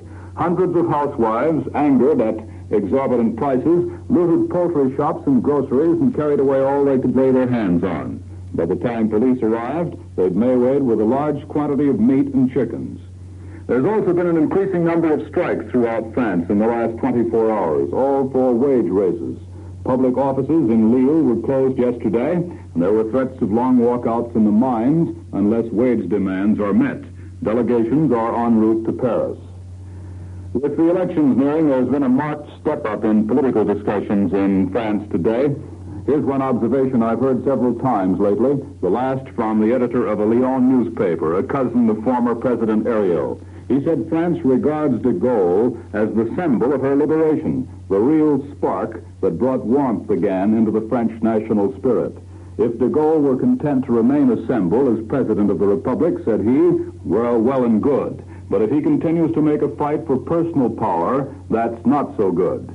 As the editor put it, France has had too many unhappy experiences with a soldier at the helm, and he mentioned Napoleon as not being a despot at the beginning. He was in hopes de Gaulle would keep in the background and turn politics over to a politician. And this is Douglas Edwards in Paris, returning you to Admiral in New York. In Tokyo, Supreme Headquarters announced today that General MacArthur lodged a strong protest with the Russians who shot down an American super fortress over northern Korea, and that the Russians subsequently apologized for the mistake. The text of the protest over the incident, which occurred on the 29th of August, was not disclosed, but headquarters in Tokyo said its language was strong and gave this account of it. The super fort was flying over Russian-controlled Korea when Russian fighter planes intercepted it and by signals attempted to force it to land at a nearby airfield. The big bomber headed toward the sea, and the fighters once again tried to force it to land. And then they made a third pass, shooting out an engine, and the pilot ordered the crew to bail out. The report from Tokyo said that all members of the crew escaped. General MacArthur's protest pointed out that the super fort was obviously an American plane and had been shot down after the Japanese had been ordered to cease fire and to keep all their planes grounded. The protest was filed a few days after the incident, and the Russians replied that the shooting was to be regretted. It was a mistake, but Russian flyers knew that some Japanese planes still were in the air, and the Russians said their pilots thought the Japanese might have repaired a super fort forced down in Japan, and they were taking no chances. The Italian foreign minister has left Rome for the Council of Foreign Ministers meeting in London. And now Admiral takes you to CBS Rome, Winston Burdett reporting. The Italian Foreign Minister De Gasperi left by plane today for London to take part in the peace talks at the Big Five Powers Conference. A headline in a Rome paper says, De Gasperi leaves for London to defend Italy's rights over Venezia Giulia. Trieste and Venezia Giulia are the issues that are focusing the greatest attention here. Of all the major Italian parties, only the communists have failed to take a clear stand on Trieste. With that exception, the parties are unanimous about Italy's eastern frontier, including Trieste, and the Italian seaboard towns of western Istria. The Italian delegation to London will undoubtedly claim those towns along with a certain hinterland behind them. These seaboard towns below Trieste are now occupied by Yugoslav troops. They are on Marshal Tito's side of the hastily drawn Morgan Line, which divides the Anglo-American and Yugoslav zones of occupation. In an interview in a Rome paper today, the Italian Prime Minister Pare gives his view on the Morgan Line. He rejects it as one of the most irrational and inhuman lines ever devised for Italy's eastern borders. No Italian government, he adds, could feel that it had sufficient strength or authority to give approval to that line. But there are many signs that the Italians are ready to compromise. Prime Minister Pare, in his interview, refers to the purely Slav territory of northern Venezia Giulia. Most Italians, and probably the government too, are prepared to accept an international regime for Trieste port, with the cultural and domestic administration of the city remaining Italian. It is true that the Rome press has often taken an emotionally nationalistic line when speaking of Trieste, but the government, at least, seems to be approaching the problem in a sober and statesmanlike spirit. I return you now to Admiral in New York. The tropical hurricane, gradually losing its force but still dangerous, is moving northward in Florida today after crossing the southern part of the state and devastating the Richmond Naval Air Station. Apparently, the storm was headed toward the Atlantic coast between Daytona Beach and Jacksonville. A few hours ago, the Miami Weather Bureau said the storm center probably will emerge into the Atlantic Ocean tonight, as it's expected to begin a north-northeast or a northeastward movement soon. Previously, it had been moving up the west coast of Florida, and it appears likely to head back across the state. And now to tell you about an electric refrigerator with all the latest features for better food preservation, here is Warren Sweeney. It's Dual Temp by Admiral. It won't be long till many of you will be deciding on your next electric refrigerator. So let me briefly go over the exclusive features of the Admiral Dual Temp for you. You know, Admiral Dual Temp is really two refrigerators in one. Dual Temp is the refrigerator with a built-in freezing locker that will actually quick freeze meats, fruits, and vegetables and store nearly 2 bushels of frozen food safely for months. Then, in the Admiral Dual Temp, there's the huge moist cold compartment where foods stay fresh and moist in uncovered dishes. And you never have to defrost it. There just aren't any frost-collecting coils to defrost. You can readily see that with no coils, there is more storage space for foods, too. You will like the amazing Sterilamp in your Admiral Dual Temp. Sterilamp's ultraviolet ray action kills bacteria, retards mold growth, and neutralizes offensive odors. So, when you're deciding on your next electric refrigerator, remember these Admiral Dual Temp features. A built-in freezing locker, a huge moist cold compartment with no defrosting and no covered dishes. Sterilamp protection against food spoilage. You can read all about these Admiral Dual Temp features if you'll write for a free copy of the new full-colored booklet called It's a Promise from Admiral. Just write your name and address on a penny postcard and mail it to Admiral at this station. Just write your name and address, mail to Admiral. The farmers of America need help this year in harvesting the food crop so vital to the well-being of the world. Men and women and older boys and girls who can help on a part-time basis should do so. If you can help on weekends or for 1 day a week or for a longer period, your help is greatly needed. To get the information you want, contact your county agent or local farm employment office. World News Today is brought to you each Sunday at this hour by Admiral Corporation, makers of Admiral Radio, America's Smart Set, Admiral Dual Temp Refrigerators, Admiral Home Freezers, Admiral Electric Ranges. Be sure to listen again next Sunday when Admiral brings you World News Today by shortwave, direct from leading news centers of the world. This is CBS, the Columbia Broadcast. World News Today, brought to you by Admiral Corporation, world's largest manufacturer of radio phonographs with automatic record changers. This program is presented in behalf of Admiral dealers all over America. by shortwave broadcast direct from important overseas stations and leading news centers in our own country, CBS reporters are waiting to bring you first-hand news from the world's political and battlefronts. Now, here's Robert Trout. General Doihara is now in prison, the latest of the Japanese military leaders to be taken into custody by the United States Eighth Army. This is the man who was chief of the Japanese Army Intelligence Service at Mukden while Japan was seizing Manchuria. He's been described as the brains of the Kwangtung Army. Later, he played an important part in the war against China, in the intrigues leading to that war, and in the military aggression that followed. Only last week, General Doihara was given a new high position. The Japanese government appointed him to take the place of Field Marshal Sugiyama, a recent suicide, as commander of the 1st Army District, and the Allied occupation commanders approved his appointment. When General Doihara visited General Eichelberger at 8th Army headquarters in Yokohama, the American general announced that the Japanese general appeared to be courteous and cooperative. There have been no further reports on his courtesy, but General Doihara's cooperation lasted only a brief time. 2 days ago, the Supreme Allied Commander ordered the Japanese general arrested. Yesterday, despite the order for his arrest, General Doihara continued working at his desk in the War Ministry. Today, he was delivered by the Japanese to American officials at Yokohama and is now in prison there. No specific war crimes have been charged against this man. However, even though he is not yet accused of being in the strict sense a war criminal, his arrest gives us an example of the way in which the occupation is being carried out under the instructions sent to General MacArthur before the signing of the surrender and made public yesterday evening by the White House. It gives us an example of how we can use that directive as a guide in following the progress of the occupation and in judging the accuracy of some of the criticism and arguments which have surrounded the operation this past week. Looking at the White House statement, we find that in addition to the instructions on the arrest and punishment of war criminals, there are at least 2 sections of the directive which apply to the arrest of a man like General Doihara.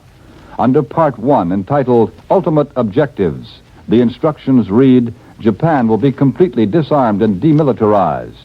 The authority of the militarists and the influence of militarism will be totally eliminated from her political, economic, and social life.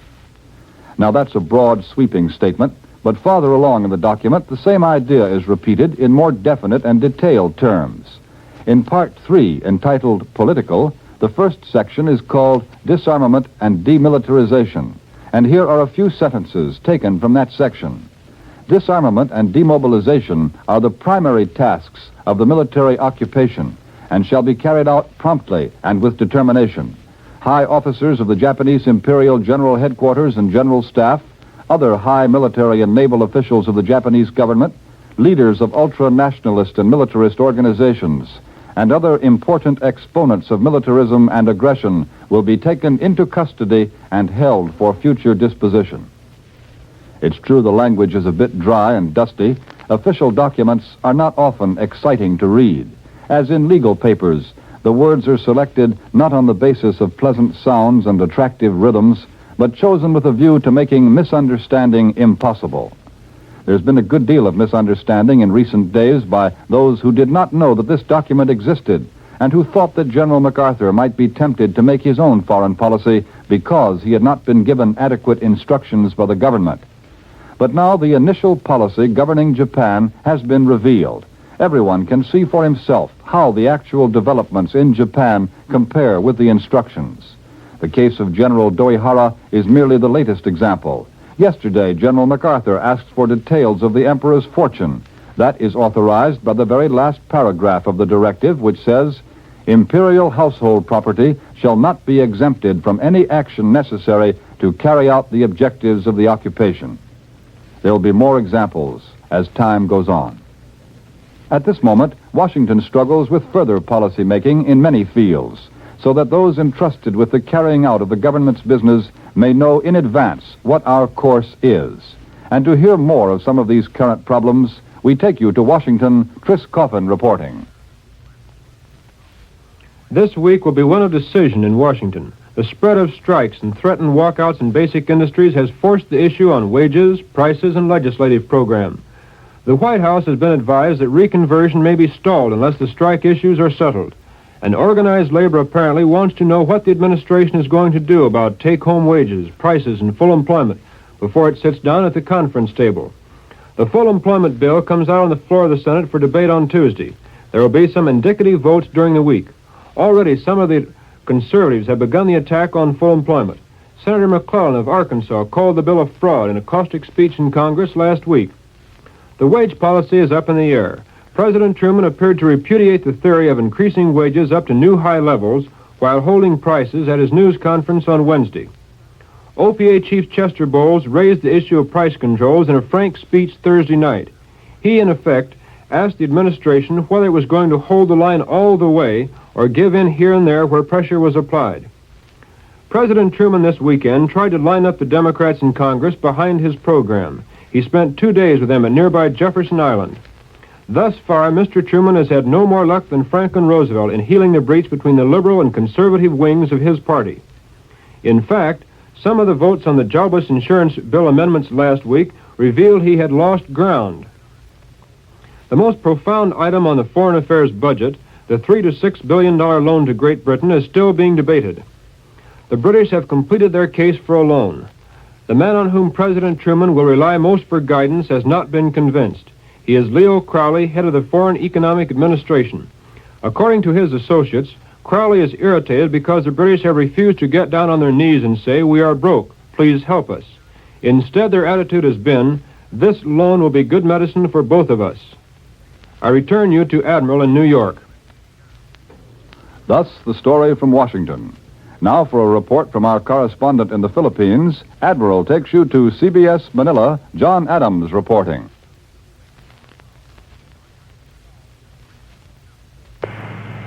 It can never be said that freedom of the press is lacking in the Philippines in 1945. The 20-odd tabloid newspapers that have sprung up here since Manila was liberated in February are having a Roman holiday in sensational yellow journalism, political mudslinging, and fiction reporting, in what appears to be an effort to make up for 3½ years of Japanese press and propaganda control. During the past week, various papers have demanded everything from the impeachment of President Osmeña and the arrest of Senate President Manuel Rojas to charging Secretary Ickes with blackmail. Collaborationists have been both accused and condoned, and it's a rare day when some public official is not slandered and fried in print. Many of the papers are controlled by various political or economic groups, and their partisan interests frequently burst with atomic repercussions. One paper demanded President Osmeña's resignation after a rabid anti-Osmeña political leader from Cebu attacked the record of Osmeña's sons during the war. Others attacked Senate President Rojas on the strength of a critical New York newspaper editorial. And today, one tabloid carried a banner line, "Demand Rojas arrest and trial," based on nothing more than a radical petition which was circulated about the city. This same paper carried a feature article titled, "Mr. Ickes' Blackmail Attempt," and scored the Interior Secretary for his recent warning to the Philippines that those guilty of collaboration should be convicted and punished. Otherwise, relief and rehabilitation aid might be reluctantly appropriated. Declaring Mr. Ickes' message might well have come from a Nazi Gauleiter, the article said, "We cannot see why Mr. Ickes had to behave like a bully and employ the tactics of a blackmailer." Ironically, an editorial on another page listed several alleged fallacies of the American press. The fallacy of insufficient evidence, of distorted facts, and of inaccurate basic information. More conservative papers, however, have been quick to condemn journalistic excesses on the plea that they may cause serious and lasting repercussions abroad. Philippine radio is not suffering from such excesses. There are only 2 stations in Manila, one run by the Army, the other by the OWI. This is John Adams in Manila. And I return you to Admiral in New York.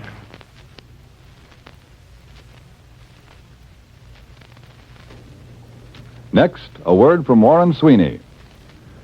Soon your Admiral dealer will be able to show you Admiral radios and radio phonographs with automatic record changers.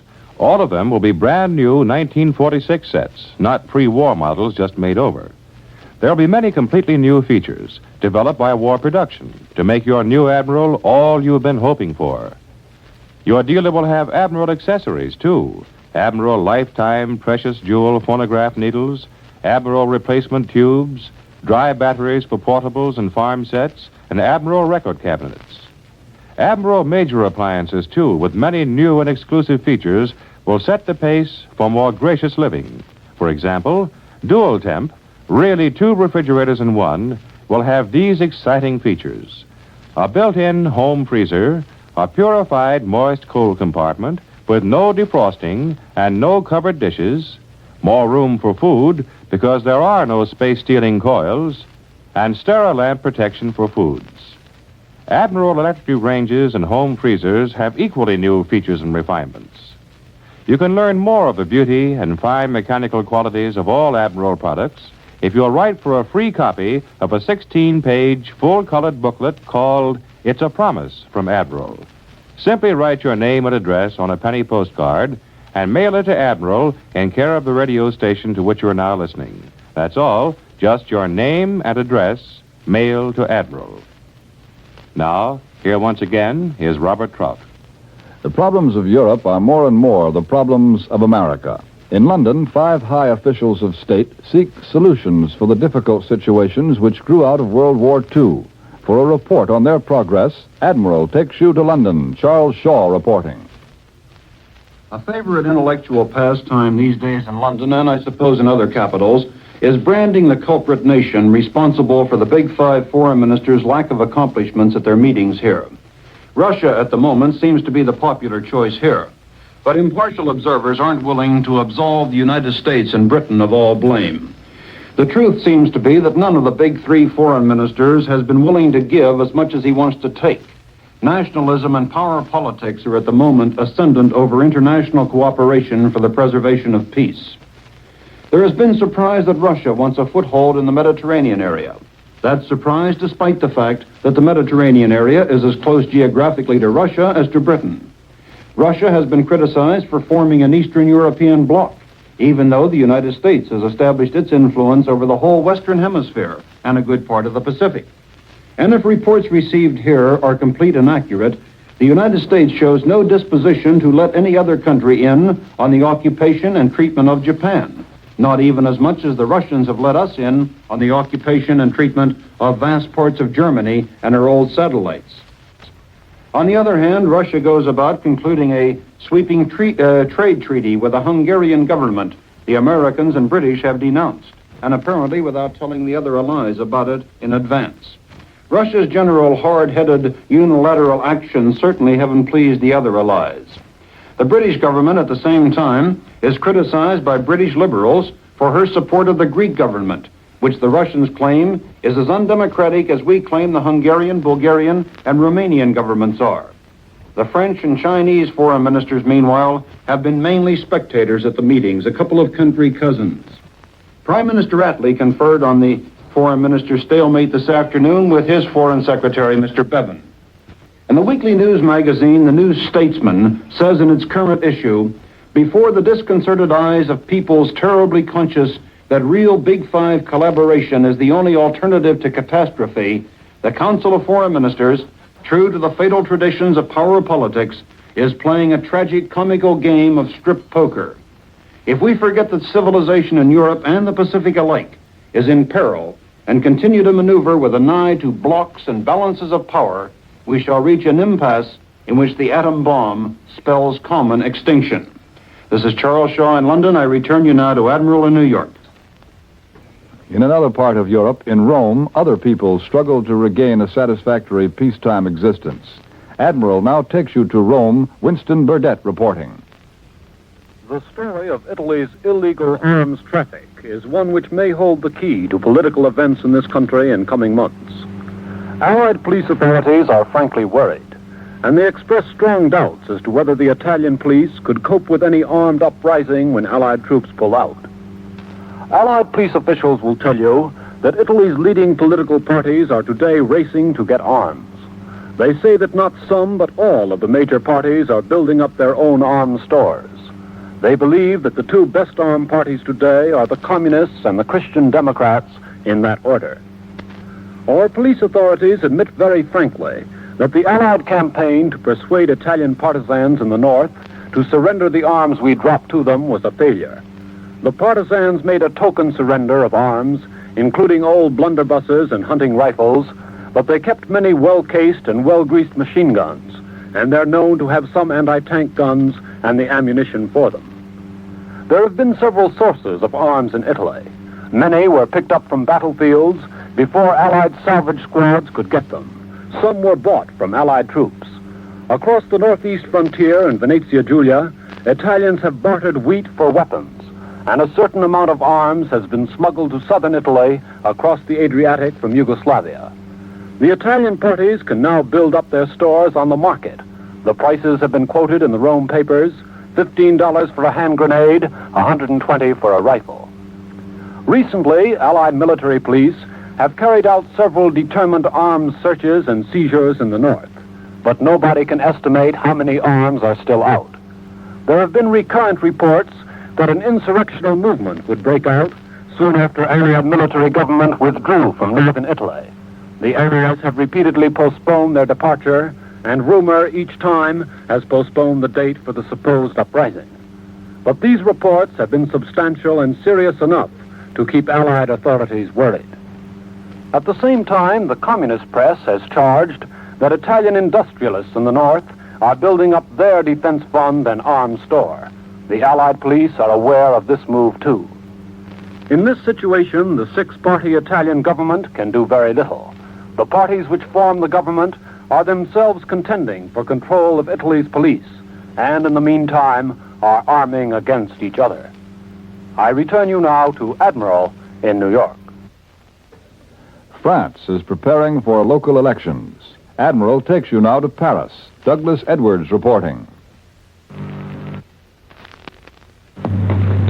The people of Paris and their guests, the soldiers of America, have spent a fairly typical Sunday. They went to church. There have been walks in the park, along the boulevards and the Seine, and at Longchamp the horses ran the customary 7 races. But despite this leisurely picture, there has been some business in Paris today and throughout France.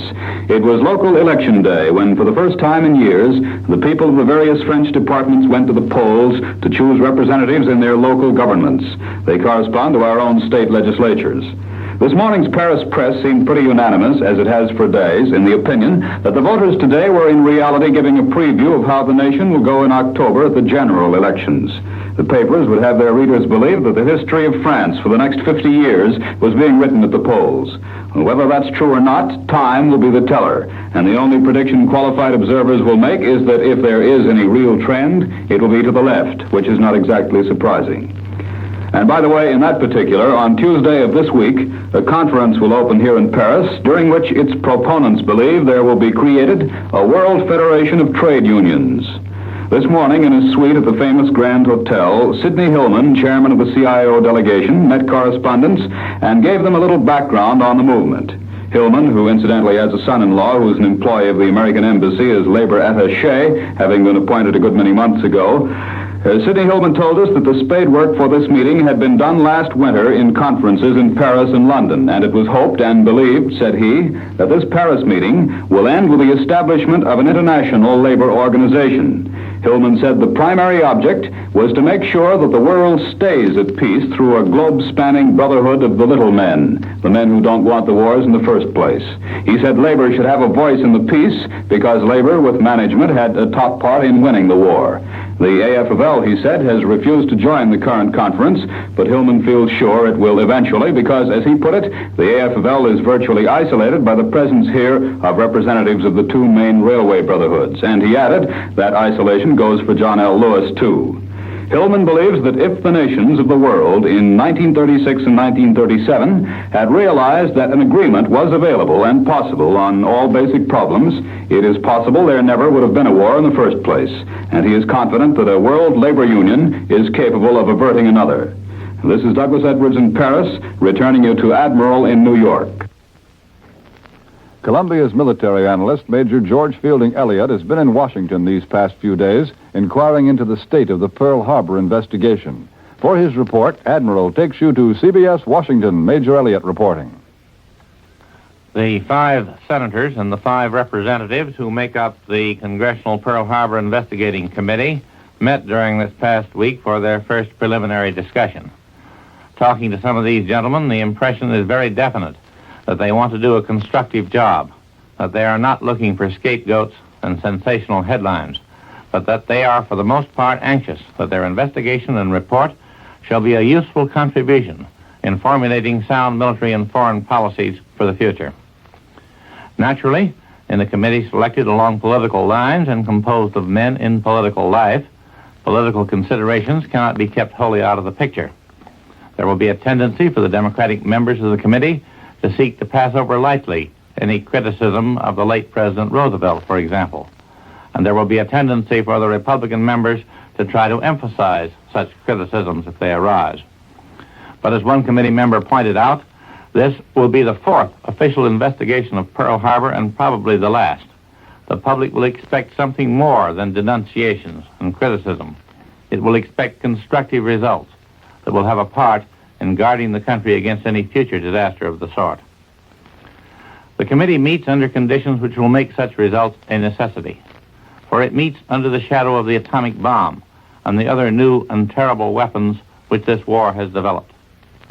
Present in the minds of all the members must be the grim realization that if we are taken by surprise again, the results will not be merely a temporary setback, the loss of a certain number of ships and planes, and of 3,000 lives, but in all probability, complete national disaster, the loss of the war in the first few hours of sudden and devastating attack.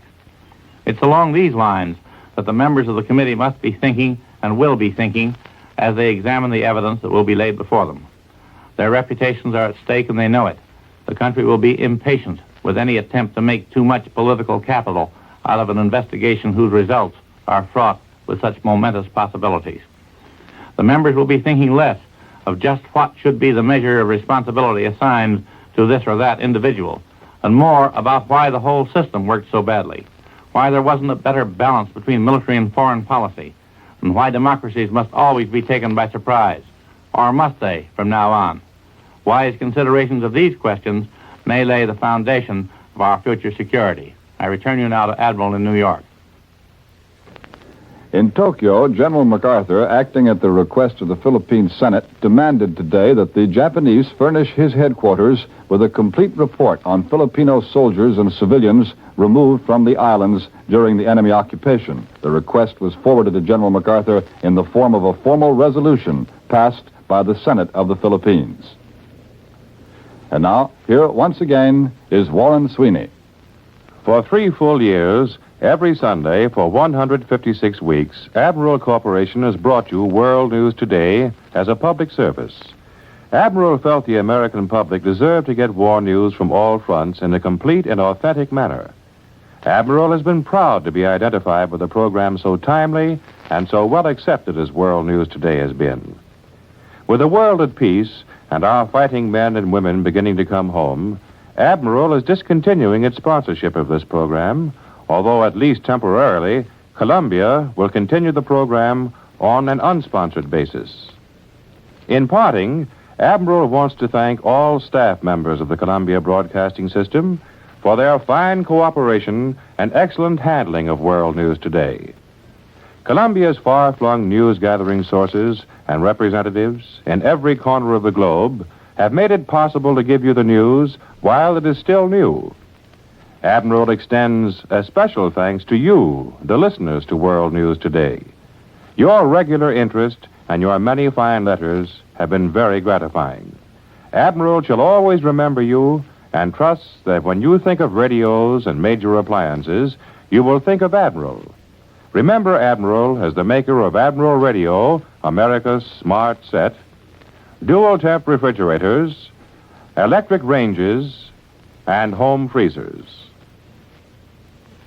This is Warren Sweeney saying goodbye from Admiral. This is CBS, the Columbia Broadcasting System. This is the WBBM Air Theater, Wrigley Building, Chicago, a transcribed announcement. Tuesday, July 16th. Today, while the Democratic National Convention swings into its second day in Chicago, the war in Europe reaches another stage. Britain has declared a blanket blockade against all Italian waters in the Mediterranean. And unofficial observers in London point out that the order leaves the way open for possible British naval action against Italian territory. Now for the news from Europe Direct, with the news from London, Berlin, and Rome. First, the report from the British capital by Edward R. Murrow. Go ahead, London. This is London. Heavy bombers of the Royal Air Force, each carrying more than a ton of high explosives, have been ceaselessly raiding objectives in Germany every night since the surrender of France. According to the Air Ministry, this offensive action by large sections of Britain's Bomber Command is contributing effectively to a reduction in the striking power of the German Air Force. At 10:30 last night, 12 German and German-controlled radio stations closed down from Bremen to Vienna to avoid giving directions to the British raiders. Early this morning, Bremen radio station was silenced when it was scheduled with other stations to give a talk in English. Hamburg alone gave the broadcast. There were a few reports of activity by German planes over England during the night. One is believed to have been destroyed in the southeast area. Others flew over northeastern towns. Few casualties and little damage have so far been reported. Unconfirmed reports from Cephalonia, a large mountainous Greek island, tell of unexplained bombings of this neutral possession. Telephone communication between the island and Athens has ceased abruptly. The British search for the Italian fleet in the Mediterranean continues. Apparently, Mussolini's battle fleet has been sighted by the British Mediterranean force only once since Italy entered the war. At that time, the speedy Italian fleet piled on all steam to retreat to the cover of the powerful Italian shore batteries, says the British Admiralty. Naval experts here believe that the evasive tactics of the Italian fleet will be a fixed condition so long as the Battle of Britain remains in its present phase. For while Italy retains even a semblance of her battle fleet in being in the Mediterranean, Britain is forced to keep part of its sea forces east of Gibraltar to prevent the Italian warships from raiding Britain's Atlantic convoys. Meantime, the British Mediterranean fleet can fight off the constant threat of the large Italian Air Force only by means of the relatively few fighter planes that it can bring along in its aircraft carriers. The British Admiralty said this morning that greater submarine activity and the growing intensity of German dive bombing of merchant shipping took a greater toll of British shipping during the last week. 20 ships, British, Allied, and neutral, were sunk through German efforts. They represented a total of 114,137 tons, a considerably greater loss than that of the previous week. However, this figure is only a little more than one-half of the total tonnage lost in the week of June 23rd, when over 200,000 tons went down. There's an interesting divergence between the propaganda coming from Rome and Berlin these days. The Rome radio and Signor Gaida hint that Britain may be given the opportunity to submit to the new European order without undergoing the promised horrors of invasion. Berlin, on the other hand, has nothing but threats of destruction and sudden death. London is not to be considered an open town, and citizens in the Rhineland are said to be demanding that the German Air Force be sent against Britain to retaliate for British bombing attacks in Western Germany. The German radio for the last couple of days has been devoting much attention to the arrival in America of the children of distinguished British subjects.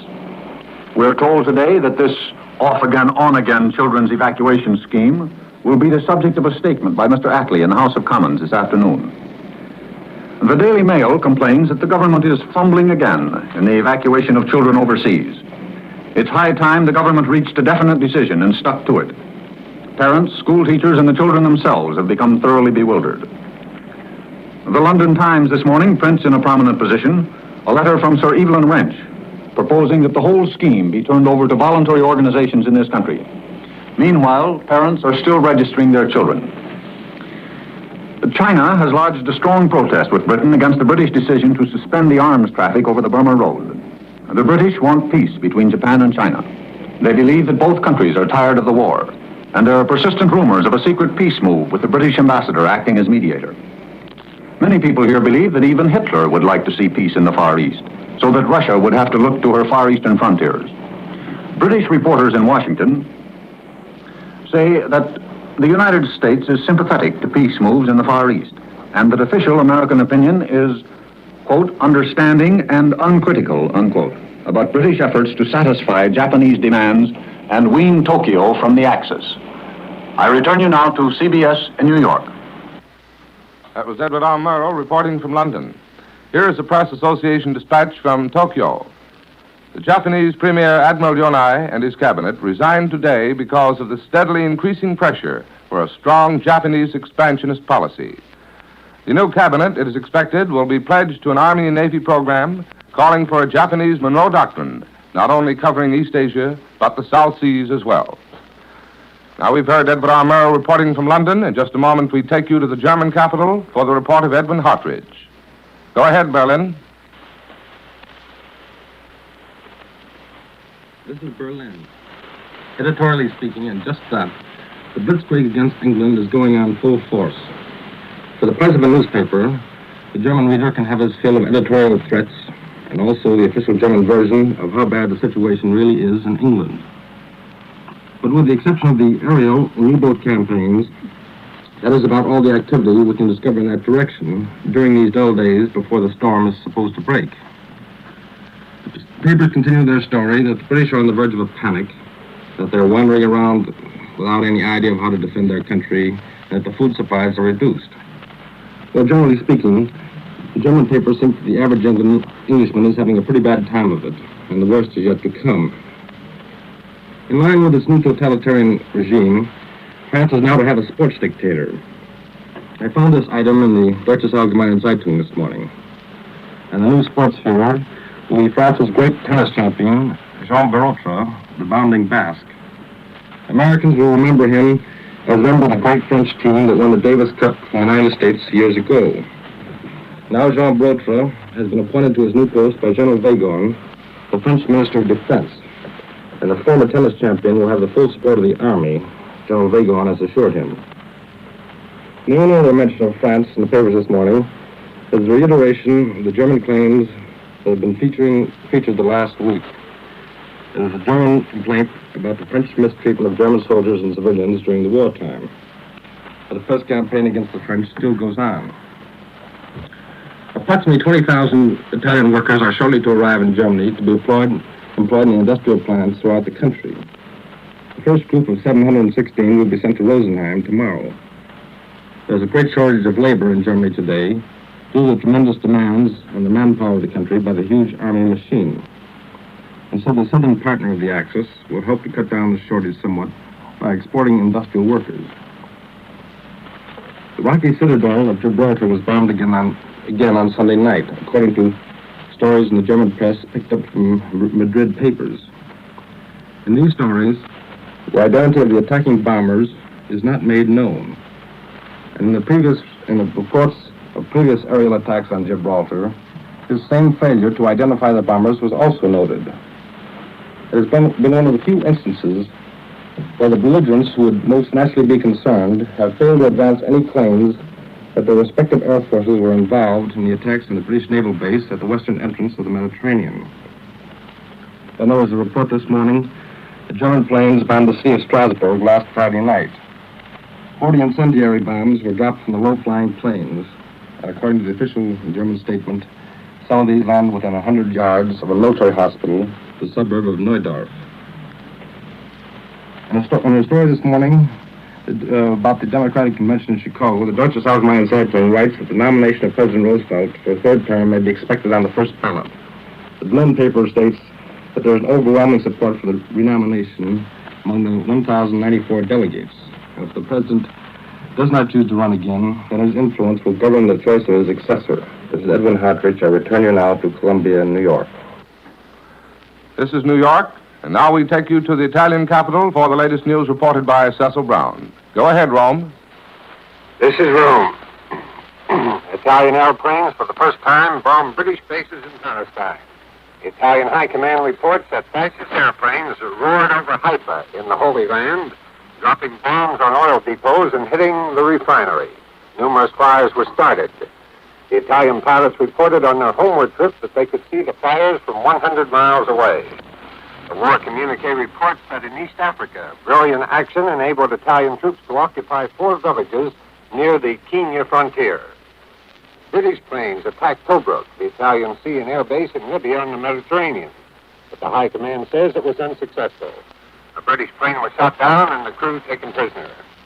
British ground forces also attacked Italian positions near Lake Rudolph in southwestern Ethiopia, but the Italians say the attack was repulsed. There were reports abroad that Italian forces had bombed Greek ports, but this is denied in Italian circles. The Italians yesterday reported the sinking of a British destroyer. Today it's announced the victory was achieved when a fascist submarine engaged 6 British destroyers and torpedoed one of them. This communique indicates the advantage in the air that Italy has over England. Italian air bases are adjacent to most points in the British African and Near Eastern Empire. The Italian Empire is virtually an aircraft carrier, while England must use floating aircraft carriers. England's closest striking point against Italy, either by sea or air, is Malta. Well, Malta is raided every day and usually several times a day. And these constant air attacks are preventing the British attack from Malta on this country. And it's felt here that the island is becoming an untenable naval base. As a matter of fact, the Italian mainland has not been attacked by air for a week. The Rome newspaper Il Messaggero headlines this morning, "The Italian armed forces maintain their initiative in all sectors." Well, that's true of the Air Force and the Land Army in Libya and in southeastern Ethiopia. But thus far, the Italian Navy has not taken the initiative in any operation. According to figures published here, the British Air Force is outnumbered in this entire area by more than 3 to 1. That's a considerable numerical advantage. But what is most important from the Italian point of view, the British do not have much chance of replenishing their supply. To judge by the Italian communiques, the Italians are shooting down nearly 4 British planes to every one they lose. Churchill's speech about fighting to the end is seen by fascist circles as the beginning of the end for England.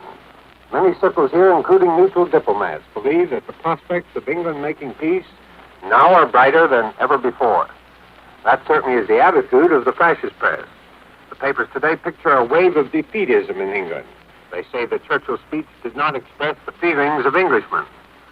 In the midst of the comments on Churchill's speech, the Axis press is hammering away on its theme of the dire consequences facing England when the attack does start. Neutral circles here feel that the best evidence that the Axis thinks England may seek peace is the delay in the German attack. The papers quoted Churchill as saying that the war would be long, but no fascist paper reported his words that England would fight this year, next year, and in 1942. The Axis still banks on the war ending before this winter. The Popolo di Roma says the British case has been lost politically and morally.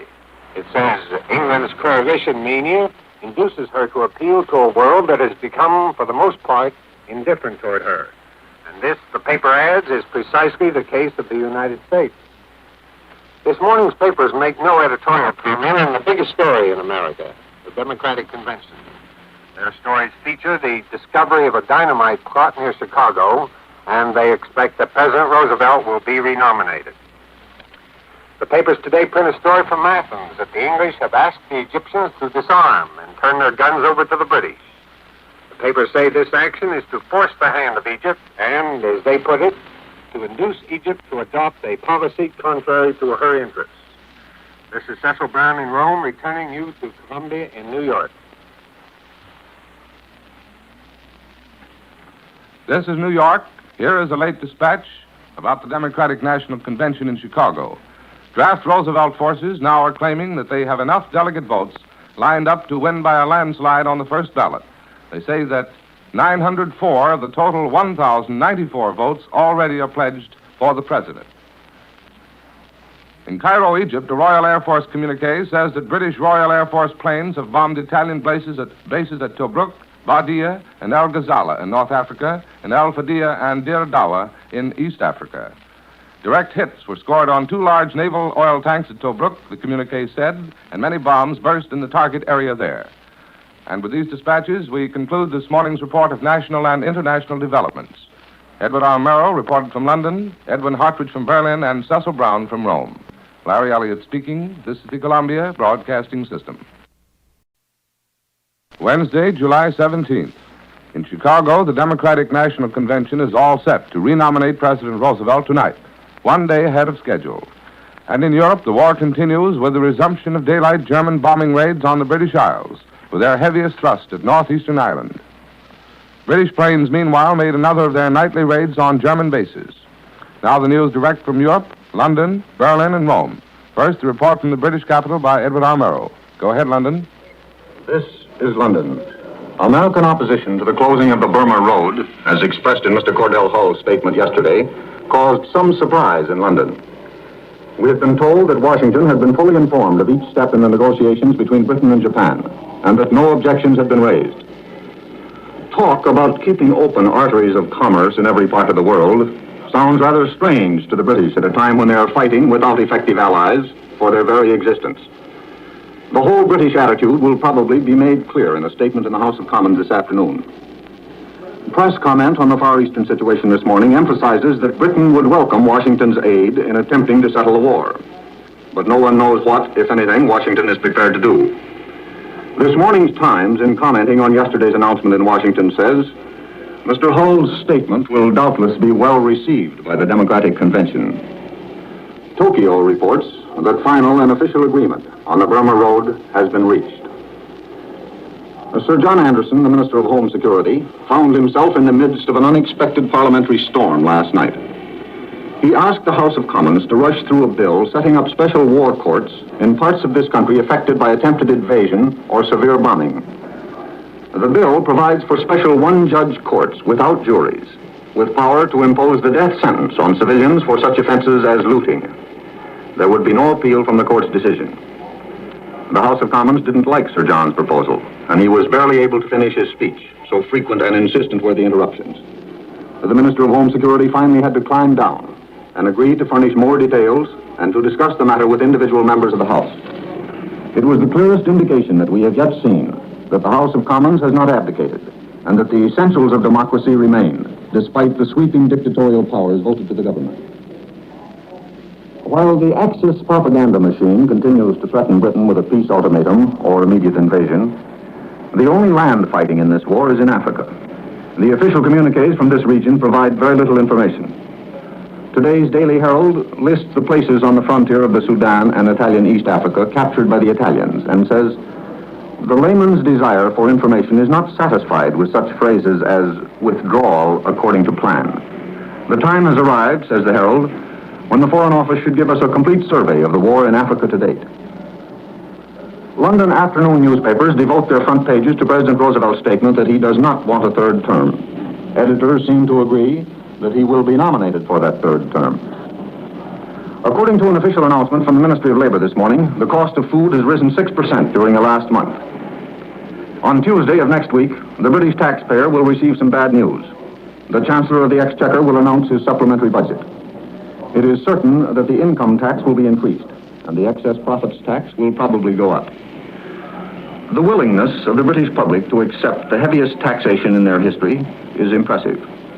When the last budget was announced by Sir John Simon, who was then Chancellor of the Exchequer, a wave of criticism resulted. Not because he was asking the taxpayer for too much, but because he was asking for too little. Next Tuesday's budget is expected to silence that sort of criticism. We've been trying to give you these last few weeks a picture of English life under the threat of total war. But the strangest picture of all is the tableau of England as retouched by the German radio speakers and designed for German listeners. This the Englishman rarely hears. The other night, the German radio told the German people that Englishmen are building private machine gun nests, that there are riots in London each night after dark, and that regularly, after midnight, frightened crowds begin a chase for foreigners. Well, I'm a foreigner and live here, and I haven't seen any foreigners being chased, either in the daytime or at night. A favorite technique of the German radio is to argue away the existence of democracy in this country.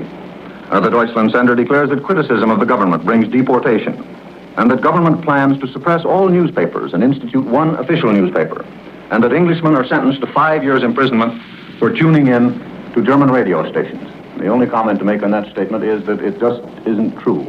I return you now to CBS in New York. That was Edward R. Murrow reporting from London. Here's the latest news from the Far East. In Tokyo, Prime Minister Konoe has just accepted Emperor Hirohito's invitation to become Prime Minister and already has begun the formation of a cabinet. A Japanese Foreign Office spokesman, Yakashiro Suma, says the Japanese demand that the Burma supply route to China be closed is of no concern to the United States. Suma says the question is being negotiated solely between Japan and Great Britain. Now, Edwin Hartridge reports from Berlin. This is Berlin. The French government of Vichy has issued an official statement that none of the great and priceless works of art in France have suffered any damage because of the war. While no details are given, the Pétain government has indicated that the Louvre Museum collection is still safe.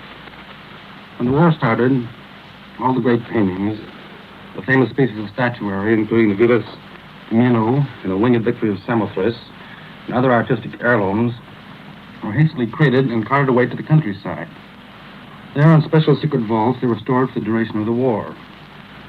In the Louvre was left a huge empty shell. On its deserted walls, only scribbled chalk marks remained to note that the Venus de Milo hung in this spot, and Murillo's Immaculate Conception on that wall. But their eventual restoration is still a matter to be decided in the future. Considering that many of the same works of art in the Louvre were taken by Napoleon from Germany and Austria, not many people would be surprised if some of these paintings and pieces of statuary did not return to the Louvre. There's another little item of news from France this morning. Postal trains are now running again between the occupied and unoccupied portions of France. The service has been established between Paris and Toulouse, and between Paris and Clermont-Ferrand, where a number of the government ministries are now functioning. However, no civilian traffic is permitted to cross the line of demarcation. The National Collection of Metals, especially bronze, tin, aluminum, and copper for the war industries, is to be entered on July 31st. However, any people who care to make contributions after the end of the month are not to be dissuaded by this announcement, the papers have said. General von Schroeder, who is in charge of the air raid precautions program for the whole of Germany, has just returned from an inspection trip to Hamburg. And some of his findings and suggestions are to be found in an article in the Hamburger Fremdenblatt of yesterday. The general told the residents of this big seaport that most of the casualties caused by the air raids of the British planes were due to the failure of the people to go to the shelters. The British explosive bombs have surprised the Germans by their power, he added. And it is dangerous to be caught within 200 or 300 yards of where the bomb hits because of the flying fragments.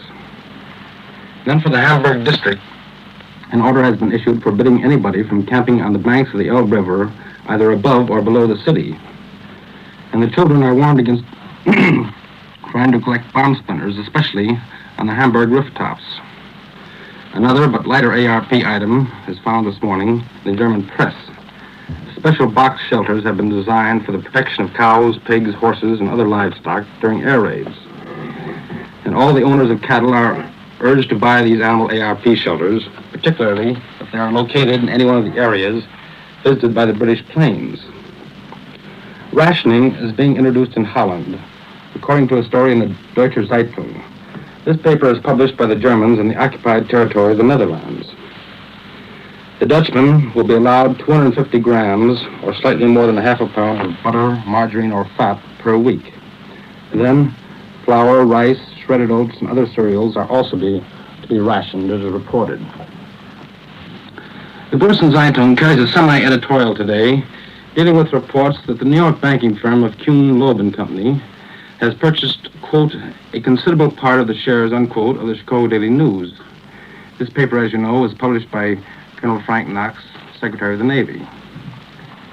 This story, states the Berlin paper, is derived from the syndicated columns of Bolt Carter in the United States. In pointing out that Sir William Wiseman, wartime chief of the British Intelligence Service, has returned to Kuhn Loeb to take up his position as vice president, the Börsen Zeitung calls attention to what it considers a vicious circle. Quote, this in turn explains that this banking firm belongs to that group which is financing the Stop Hitler movement, unquote. That's the Börsen Zeitung. This is Edwin Hartrich. I return you now to Columbia in New York. This is New York. Here's a dispatch from Alexandria, reporting that fierce anti-aircraft fire greeted several Italian air raiders which appeared over Alexandria in the strong moonlight shortly before dawn. Several bombs were dropped, but there was no report of any damage. Now the news from the Italian capital, reported by Cecil Brown. Go ahead, Rome. This is Rome.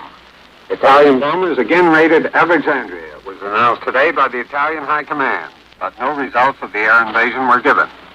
A fascist submarine has sunk a large tanker in the Mediterranean, and one Italian submarine is missing. The war bulletin says fighter planes raiding Malta ran into a British formation. 2 British planes were shot down, and one Italian machine failed to return. In northern Africa, the fascists bombed the airports and barracks at Marsa Matruh and Sidi Barani. These are two British bases in Egypt, not far from the frontier of Libya. For several weeks, the British have been attacking the Italian fort at Capuzzo at the Libyan-Egyptian border. The High Command says another British attack supported by 50 tanks was repulsed yesterday. It's rumored here today that Foreign Minister Chano will go to Berlin within the next few days to confer with Hitler and von Ribbentrop. As yet, there is no official confirmation of this report. It's said Chano's intention to go to Berlin may be directly connected with a final offer to England to make peace or face the greatest attack in history. Diplomatic circles here picture the situation this way. Hitler, speaking for the Axis powers, will make a speech. It will be heralded as the final words before the ultimate phase of the war. Chano, during his conference with Hitler, would convey Mussolini's views on what such a momentous speech should contain. Through Chano, Hitler would outline for the Duce the principles he intends to bring out. Hitler may or may not actually state the concrete requirements for the peace that the Axis would offer England. But it's said he will paint a dire picture of the fate awaiting England if Britain continues to resist. It's felt here in Rome that one of the cardinal demands of Hitler and Mussolini will be this, that the Churchill government must go and a new government established with which the Axis might negotiate.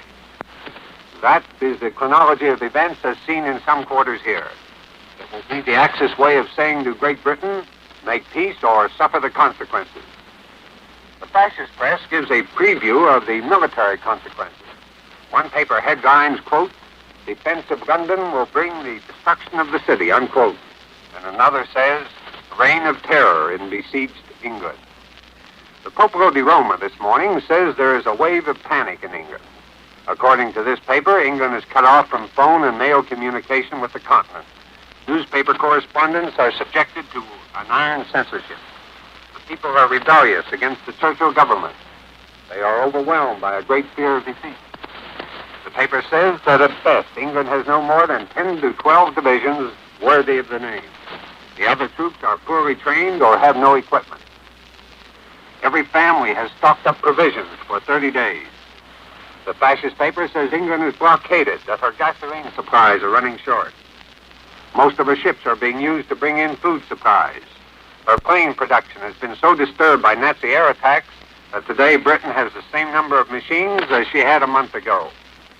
The paper says in London, street speakers are asking for the execution of those who refuse to admit that an agreement can be made with the Axis to avoid the catastrophe.